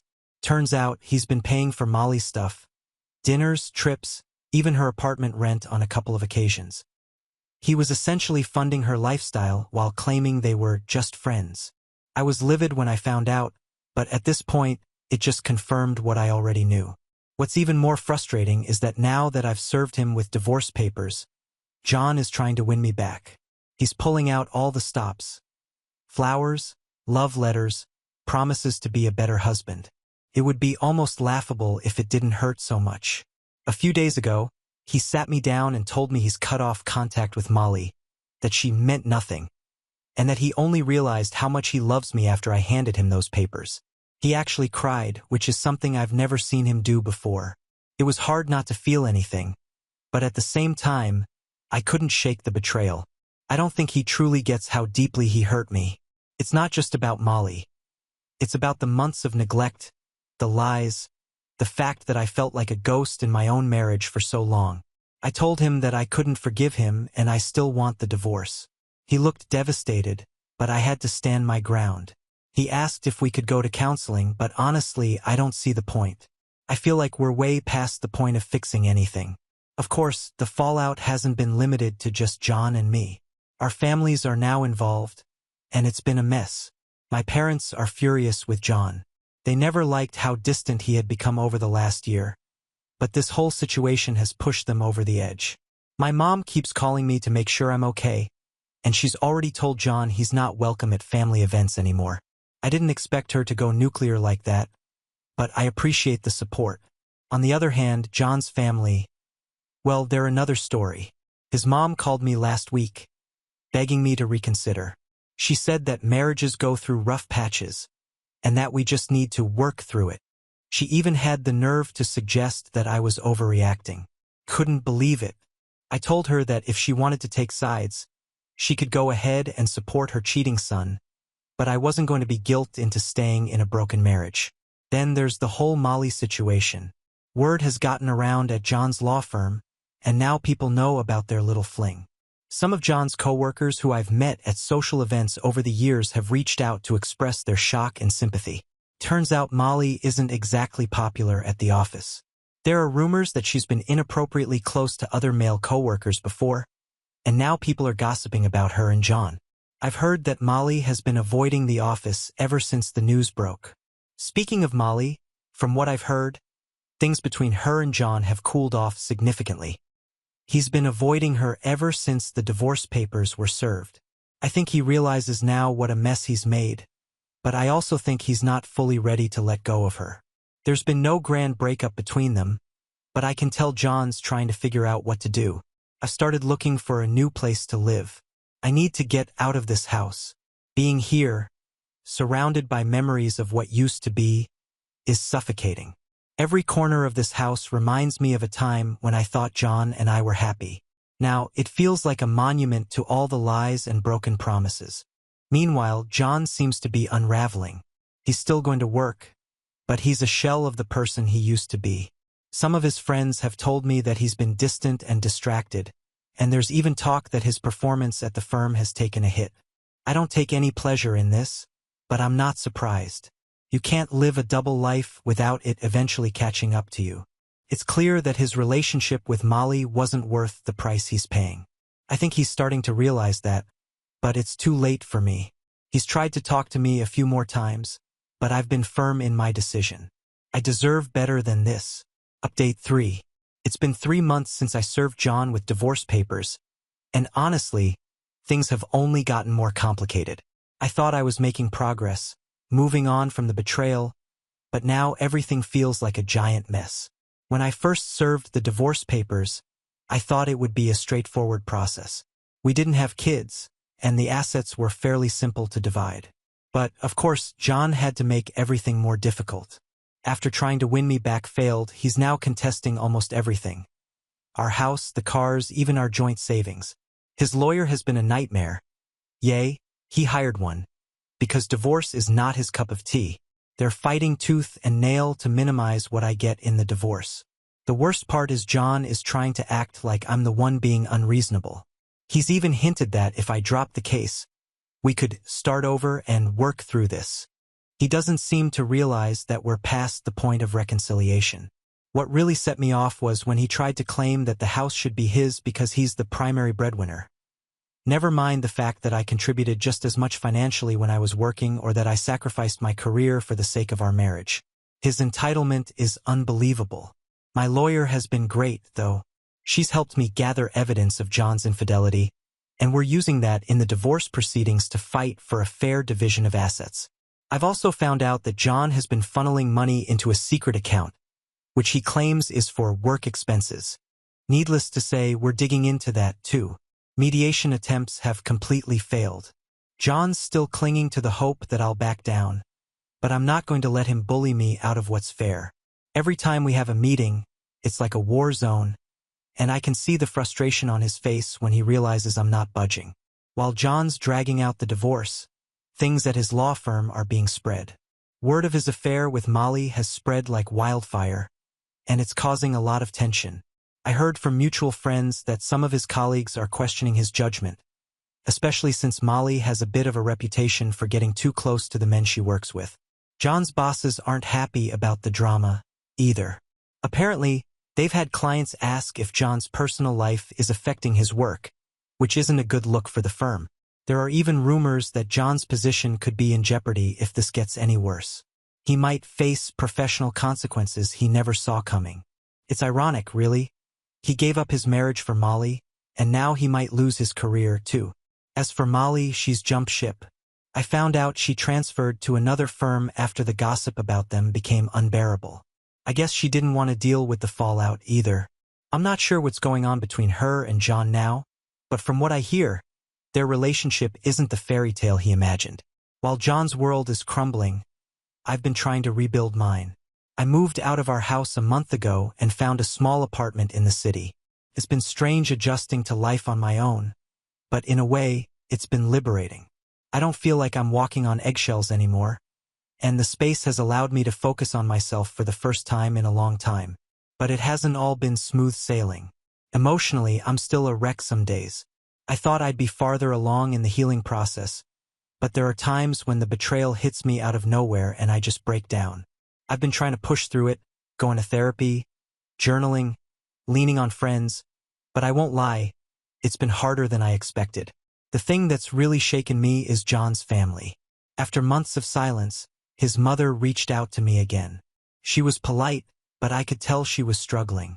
She told me that John's falling apart and asked if I'd consider speaking to him again, even just to give him some closure. I didn't know how to respond. Part of me felt bad for her, but another part of me was furious that she would even ask me that after everything her son put me through. Now on to the next story. Story 10. Ex-wife cheated on me when my brother passed away, divorced me, and then claimed her kid was mine 3 years later. I'm going to use fake names and a throwaway account here because I don't want anyone I know to find this. I'm Chris, 37 years old, working as a financial analyst. I've done pretty well for myself and I've got a good career going at a solid firm. Family has always been important to me, and I've been the responsible older brother for as long as I can remember. Growing up, my younger brother Ryan and I were tight. We were opposites in a lot of ways, me being the steady one and Ryan being the wild child who couldn't resist a good time, but that never got in the way of our bond. Ryan was a troublemaker, but he had a good heart. He had this way of getting into the most ridiculous situations, but he was always there for me when it mattered. And even though he never seemed to take life as seriously as I did, I loved him like crazy. Then there's Chelsea. She's 35 now, and we were married for 7 years. On the outside, it seemed like we had a pretty good thing going. No kids by choice, but we had a nice life together, or so I thought. Everything changed the day my brother Ryan died. It was a motorcycle accident, one of those freak things that you never see coming until it's too late. I got the call when I was at work, and I'll never forget the way my heart just stopped. They told me to get to the hospital, and I drove there in a daze, praying the whole time that it wasn't as bad as it sounded. When I arrived, I was met with the kind of scene you only see in nightmares. The doctors told me Ryan had lost control of his bike and hit a guardrail. He was gone before the ambulance even got there. They let me see him, but I could barely recognize him under all the bandages and tubes. They even had to amputate both his legs as they were barely holding on. I just stood there staring, trying to convince myself it wasn't real. But it was. My parents were inconsolable. My mom, especially, kept asking over and over, "Why him? Why my baby?" My dad, who had always been the strong figure, just crumpled and was crying while trying to calm my mother down. I felt like I had to hold it together for them, to be the strong one, but inside, I was falling apart. Chelsea was there too. She held my hand and said all the right things, tried to comfort me in all the right ways. At the time, I was grateful. I thought she was a good wife. After Ryan's death, I wasn't myself. I shut down emotionally and threw myself into making sure everything was taken care of. I handled the funeral arrangements, helped my parents navigate their grief, and tried to keep everything from falling apart. I didn't have the energy for anything else. The funeral was a blur. I remember standing by Ryan's casket, numb as people came up to offer their condolences. I was too exhausted to feel anything, let alone think about how this was affecting Chelsea. I was completely consumed by my grief and my need to be there for my parents. I didn't realize how much I was pulling away from Chelsea. I spent most of my time at my parents' house in the weeks after the funeral. They needed me and I needed them. Chelsea tried to get me to come home, to talk about what I was feeling, but I just couldn't. I couldn't let myself feel anything more than I was already feeling. It was like my grief was this huge weight that I had to carry, and I couldn't share it with anyone, not even her. After a few months, I started to claw my way back to some semblance of normalcy. I went back to work, trying to get my life back on track, but things between Chelsea and me were different. I knew it, and she knew it, the distance that had grown between us during those months after Ryan's death. But I was so wrapped up in my grief that I didn't know how to fix it. I tried, though, I really did. I made an effort to reconnect with Chelsea, to get back to the way things were before everything went to hell. But she was different too. She was distant, cold, even. Whenever I tried to talk to her about what was going on, she would brush me off or change the subject. It was like she had put up this wall between us, and I couldn't figure out how to break it down. There were times when she'd be on her phone late at night, and when I'd ask if she was talking to, she'd get defensive and tell me it was just a friend. She started going out more often, saying she needed space, that she was just trying to clear her head. I wanted to believe her, but something about it didn't sit right with me. One night, a few months after I started noticing her strange behavior, I was home alone and saw her phone buzzing on the table. She was in the shower, and without really thinking about it, I picked it up to check who was texting her. That's when I saw it. A message from someone named Mark. The content was explicit, to say the least. I took screenshots, videos of the conversations, and saved them on my own phone. I couldn't believe what I was seeing, but I needed to be sure. The next day, I hired a private investigator. It felt surreal, like something out of a bad movie, but I needed to know the truth. I needed to know if it was just a few texts or if it was something more. A few days later, the PI confirmed my worst fears. Chelsea was having an affair with this guy Mark. They'd been seeing each other for months. When I confronted Chelsea, she denied everything at first. She acted offended, like I was the one betraying her by going through her phone. But I wasn't having any of it. I showed her the screenshots, the photos, everything. She just sat there staring at the evidence, and then she broke down. She admitted it, all of it. She said she felt isolated and neglected, that I was too caught up in my grief to pay attention to her. She said she tried to connect with me, but I kept pushing her away. And maybe she was right about that last part. I had been pushing her away, but I never thought she'd turn to someone else. I thought she'd understand that I needed time. She told me she met Mark at a bar one night when I was staying over at my parents' place. She said she felt lonely, that he was there for her in a way I wasn't, and one thing led to another. I didn't want to hear any more after that. The betrayal was too much.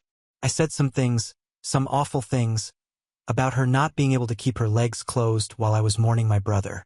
She fired back, saying I was an emotional void, that she didn't know how to reach me anymore. It was ugly. The whole thing was just ugly. I couldn't stay in that house with her after that. I packed a bag and moved back in with my parents. They were shocked when I told them what happened. I think they were more disappointed than anything else. Chelsea tried to reach out to me to apologize, to explain, but I was done. There was no going back from this. I told my friends, our mutual friends, what happened. I didn't care how it made her look. I wanted everyone to know what she did, and honestly, a part of me wanted her to feel ashamed, to feel the pain she caused me. She tried to apologize over and over, but I couldn't forgive her, not after what she'd done. She destroyed whatever we had left of our marriage the moment she decided to cheat on me. Divorce was inevitable. We hired lawyers, and the whole thing turned nasty pretty quickly. We fought over everything. Money, the house, even the stupid little things like who would keep the furniture. Chelsea tried to claim alimony, saying she deserved it because she was used to a certain lifestyle. But I wasn't about to let her take any more from me than she already had. At one point, I found out she had drained our joint account. She said it was because she needed money to live, but I knew it was just another way for her to screw me over. My lawyer fought back hard, and in the end, we settled. I got to keep most of my assets, but the whole process left me drained. Emotionally, financially, and mentally. Chelsea wasn't content with just making my life hell through the divorce. She started showing up at my office, causing scenes, begging me to take her back. She'd cry in the lobby until security had to escort her out. My coworkers, who had always respected me, started whispering behind my back. It was humiliating. I had to go to HR to keep her away from my workplace. It was like she wanted to ruin every part of my life she could. After the divorce was finalized, I tried to move on with my life. I went on a few dates, but nothing ever felt right. I was too hurt and too angry to even think about starting something new. My friends told me I needed to get back out there, but I just wasn't ready. I threw myself into my work instead. I put in long hours, took on extra projects. Anything to keep my mind off what had happened. Slowly, I started to heal. The anger began to fade, and the hurt started to scab over. I knew I'd never forget what Chelsea did to me, but I was determined not to let it define the rest of my life. From what I heard through the mutual friends, things didn't go so well for Chelsea after the divorce.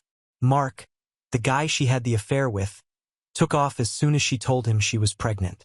I couldn't help but feel a twisted sense of satisfaction when I found out. Karma, I thought. She struggled with being a single mom. Financially, things were rough for her after the divorce. She lost the house and had to move into a small apartment. She tried to reach out to me for help, but I ignored her. I wasn't going to be her savior after what she did to me. She made her bed, and now she had to lie in it. 3 years have passed since the divorce, and a lot has changed. My career has taken off. I got promoted to a senior management position, which came with a hefty raise and a nice corner office. I've started seeing someone new. Becca, 33F. She's kind, understanding, and everything Chelsea wasn't. We've been together for almost a year now, and things are going great. But then, a few weeks ago, something happened that threw me off balance. A mutual friend of ours was getting married, and I got an invite to the wedding. I debated whether or not to go, but Becca convinced me it would be good to show up, have some fun, and see some old friends, so I decided to go. I wasn't expecting to see Chelsea there. As soon as I walked into the reception, there she was, standing by the bar. She had lost a lot of weight, and there was this sadness about her that I hadn't seen before. Our eyes met, and for a moment, we just stared at each other. Then, she started walking towards me. She asked if we could talk, and against my better judgment, I agreed. We found a quiet corner, and she started telling me about how hard things had been for her. She talked about how much she regretted what she did, how Mark abandoned her, how difficult it was to raise a child on her own. She apologized again, saying she knew she had no right to ask for my forgiveness, but she needed to try. She even started bringing up memories from our marriage, the good times, as if trying to remind me of what we once had. It was like she was grasping at straws, desperate to find some way to connect with me again. But all I could think about was the betrayal. As she talked, I couldn't help but have flashbacks to the day I found out about the affair. But then I looked over at Becca, who was watching us from across the room, and I realized that I had moved on. I wasn't the same person I was 3 years ago. I'd built a new life, found happiness again, and I wasn't about to let Chelsea pull me back into that dark place. I told Chelsea that I couldn't reconcile with her, that too much had happened, too much damage had been done. I told her I was happy now, that I had moved on, and that she needed to do the same. She tried to argue, saying she had changed, that she could be better, but I stood firm. I wasn't going to let her back into my life. She cried and started to beg, causing a scene. People at the wedding began to notice, but I didn't care. I wasn't going to let her manipulate me into feeling guilty for something she brought on herself. After the wedding, Becca and I talked about what happened. She was supportive, understanding, and she didn't push me to talk about anything I wasn't ready to. I told her about Chelsea's attempts to reconcile, and she just held my hand and told me she was proud of how I handled it. Since then, Chelsea has tried to contact me a few more times, but I've ignored her. I have no interest in reopening old wounds. I've set boundaries, and I intend to keep them. I've moved on, and I'm not looking back. Here's the part that's really throwing me off right now. Last week, I got a letter from Chelsea. In it, she told me that she believes her child might actually be mine. She said she didn't want to believe it herself, but the timing lines up, and she wants me to take a DNA test to find out for sure. I don't know what to do. Part of me thinks this is just another one of her manipulations, another way to try and force her way back into my life. But if there's even a small chance that this kid is mine, I feel like I have a responsibility to know. So that's where I'm at right now. I'm trying to figure out my next move. I never imagined I'd be in this situation, and I'm not sure how to handle it. If anyone has been through something similar or has any advice, I'm all ears. Thanks for reading. I'll update when I know more. Update. Hey Reddit, it's Chris again. First off, I want to thank everyone who took the time to read my previous posts and offer advice. I was overwhelmed by the support and the different perspectives you all shared. It really helped me to think things through during what has been one of the most stressful times in my life. I'm here to give you the final update on this whole saga, and I hope this brings some closure to anyone who's been following along. To recap briefly, a few years ago, my wife Chelsea cheated on me while I was grieving my brother's death, and we divorced after a nasty legal battle. I've since moved on and am in a happy relationship with Becca, but recently, at a mutual friend's wedding, Chelsea reappeared and tried to reconcile. Then she dropped a bombshell, claiming her child might be mine and requested a DNA test. After Chelsea's DNA request, I was extremely confused. Part of me wanted to dismiss it as just another one of her manipulative tactics, but the possibility that I might be a father was too big to ignore. I couldn't just sweep it under the rug. Becca and I had a long conversation about it. She was supportive, but I could tell she was worried about what this would mean for us. I tried to reassure her, but the truth is, I was just as worried. I also consulted with a lawyer to make sure I was covering all my bases. He advised me to go ahead with the DNA test, but to do it through a neutral third party to ensure everything was above board. That way, there could be no accusations of tampering or bias. We set up the test, and I tried to brace myself for whatever the results might show. The waiting period for the test results was brutal. Becca and I started to feel the strain almost immediately. There was this unspoken tension between us. Every time my phone rang, I felt a lot of anxiety, wondering if it was Chelsea or the lab with the results. Chelsea, meanwhile, started ramping up her attempts to contact me. She'd text constantly, asking if I'd heard anything, making comments about how I should prepare to step up as a father. It got to the point where I had to block her number just to keep my sanity.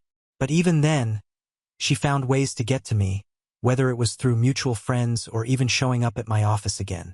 I was already on edge, and her constant harassment only made things worse. My work started to suffer. I couldn't focus, couldn't think straight. It was like I was living in a nightmare I couldn't wake up from. Just when I thought the stress couldn't get any worse, there was an unexpected delay with the lab. Apparently, there was some mix-up with the samples, and it was going to take longer than expected to get the results. When I found out, I felt like I was going to explode. Chelsea, of course, took this opportunity to accuse me of trying to tamper with the results. She sent me a series of nasty messages, saying that I was trying to avoid my responsibilities, that I was scared of the truth. It was all nonsense, but it got under my skin. The stress was taking a toll on me, and I started snapping at people at work, even at Becca. I could feel myself becoming a bitter person, and I didn't know how to stop it. Finally, after what felt like an eternity, the results came in. I was at work when I got the email, and I couldn't even wait until I got home. I opened it right then and there it was, in black and white.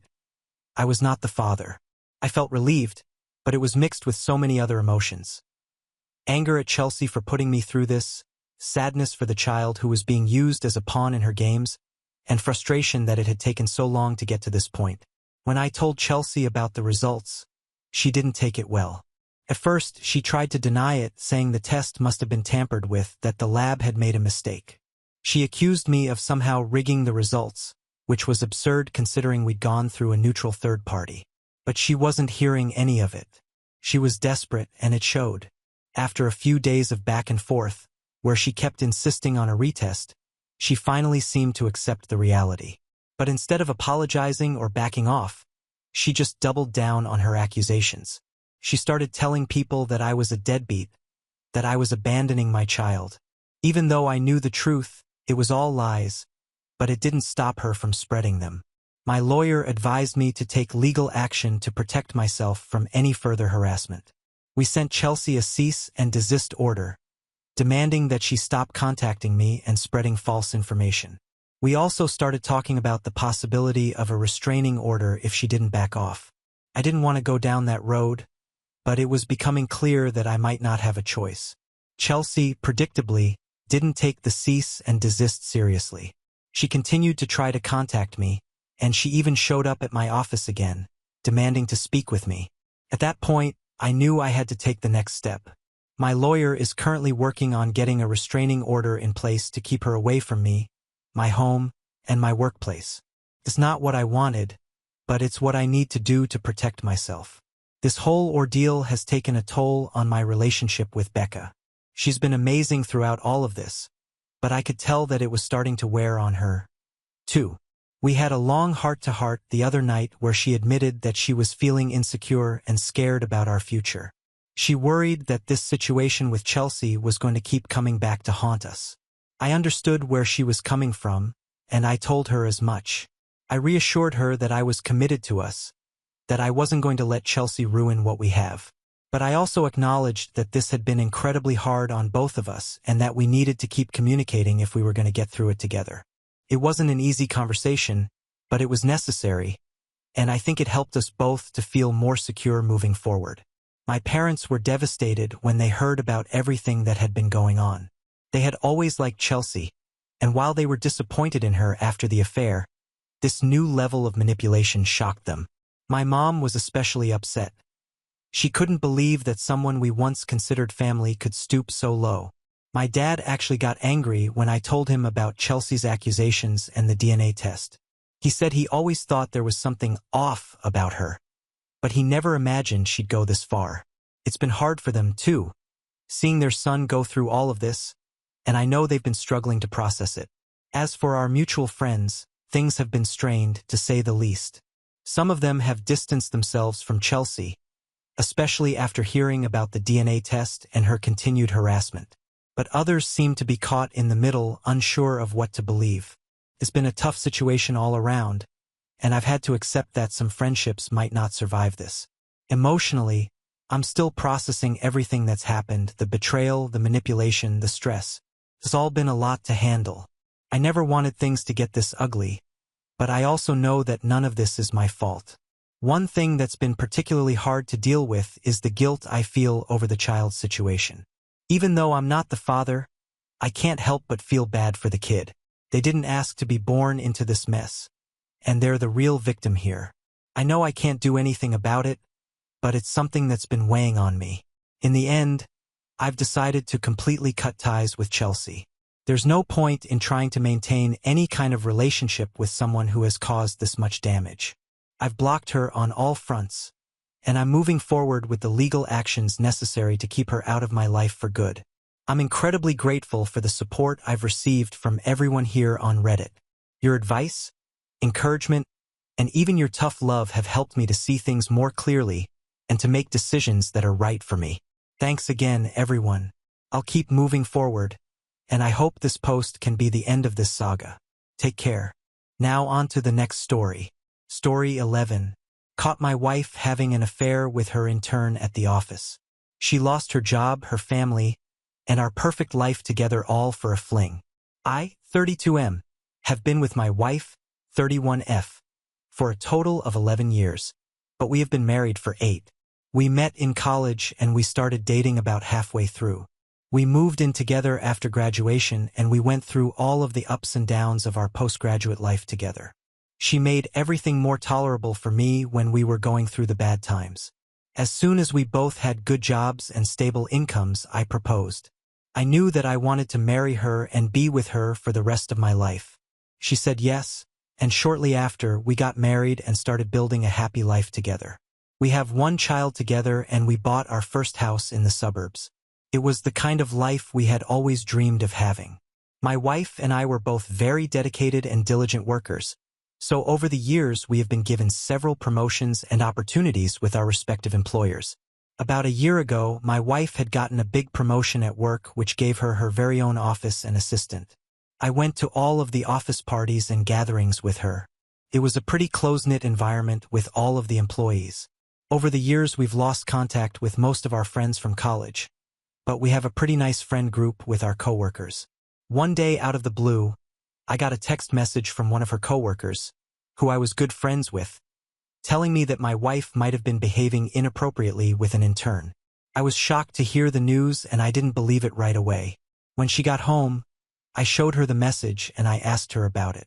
She told me that she had no idea what her coworker was talking about, but she was going to talk to him first thing in the morning to clear it up. The last thing she wanted was a sexual harassment case or anything of the sort when it wasn't true. She was pretty upset about the message, so it was difficult to tell if she was being honest or not. I was inclined to believe her because she had never given me any reason to doubt her throughout the entirety of our relationship. When she got home the following day, she told me that she had a conversation with the coworker and he explained what happened. He thought he saw them in a compromising position through her window, but she told him that what he saw was them sitting close while she helped show him something on the computer. The intern even confirmed that was the case and assured the coworker that nothing was going on. I felt relieved that it seemed to have been over. I didn't think that my wife was cheating on me, but it was good to know that she had resolved that issue with her coworker. Several weeks later, my office gave all of the employees a 4-day weekend because they had to renovate some parts of the building. I had that Monday off and figured it would be nice to surprise my wife with a nice lunch at work. I stopped by her favorite restaurant, grabbed her usual order, and went to her office. I ran into a few of her coworkers and we caught up for a couple of minutes before I made my way to my wife. I had stopped by her office many times before and normally I would knock a couple of times and then peek inside. When I went to do that this time, the door was locked. I figured she was in a meeting of some kind and didn't want to be interrupted by anyone, but I heard some shuffling on the other side of the door and my wife said to give her just a minute. I waited for her to open it and when she did, I saw that there was a young man behind her desk with a chair next to hers. My wife brought me in and introduced me to her in turn. I noticed immediately that his cheeks were kind of flushed and he had his hands resting on his groin. After what her coworker accused her of, I wouldn't think she would be so close to her in turn with the door locked like that. I definitely had some red flags waving at the time. I told my wife that I brought her lunch and she thanked me, dismissing her in turn for an early lunch. I asked her why the door was locked, and she said that she hadn't realized it was. She said she must have bumped it. It was just one of those push-button locks, so it kind of made sense. The intern hurried out of the office and I had lunch with my wife. I got home and I just couldn't shake the feeling that I had interrupted something. The way the intern looked was pretty suspicious, and given what her coworker told me, I think it was reasonable to question what I saw. Later that night she called me and told me that she had a last-minute Zoom meeting with some overseas clients and would be coming home late. That was a very rare thing to happen to her. She was a very busy woman at work and last-minute things just didn't happen. I was even more suspicious about what was going on. I thought about what I wanted to do for a bit, and eventually I reached out to the coworker who told me about the intern. When I called him and asked him specifically what he saw, he implied that he thought he saw my wife performing oral on the intern. At least she was in the position to be doing so. I asked him if there really was a last-minute meeting, and he told me that he didn't think there was. I think with the questions I was asking, he was able to figure out that I thought there was something going on between her and the intern that night. An important thing to know about this guy: he was next in line for the promotion that my wife got. I was aware that things he said could only be taken with a grain of salt because his motives might not have been the best. But if what he was saying was true, I needed to figure it out. He offered to meet me at the office so he could let me in since he had clearances to go.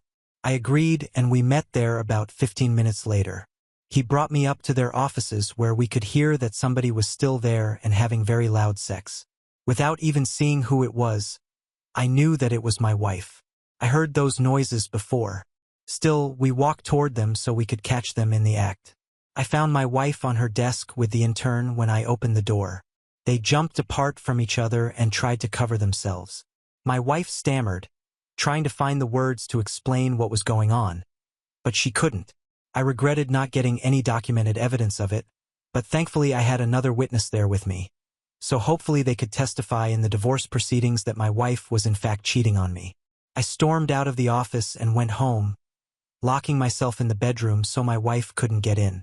The following day, I reached out to the coworker that I had gone to the office with, and he told me that he was reporting it to HR. Later that day, I overheard my wife get a call, and it was clear that she was terminated. She was very upset by whatever happened on the phone call. The intern was let go from the office as well. I asked the guy what that would mean for him, and he told me that likely he would not get credit for whatever class he was doing the internship for and would most likely have to retake it. It wasn't the worst punishment for him, but at the same time, I do feel like my wife was in a position of power with him, which seemed like she could have taken advantage of it. I did end up divorcing my wife, and with the testimony of the other person who was with me when we discovered her cheating, I did not have to give her anything in the divorce.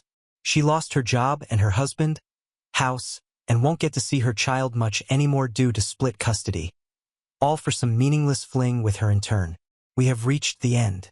If you enjoyed this video, please be sure to like and subscribe to the channel for more videos like this, and give us your thoughts about the stories in the comments section. Thank you and see you in the next video.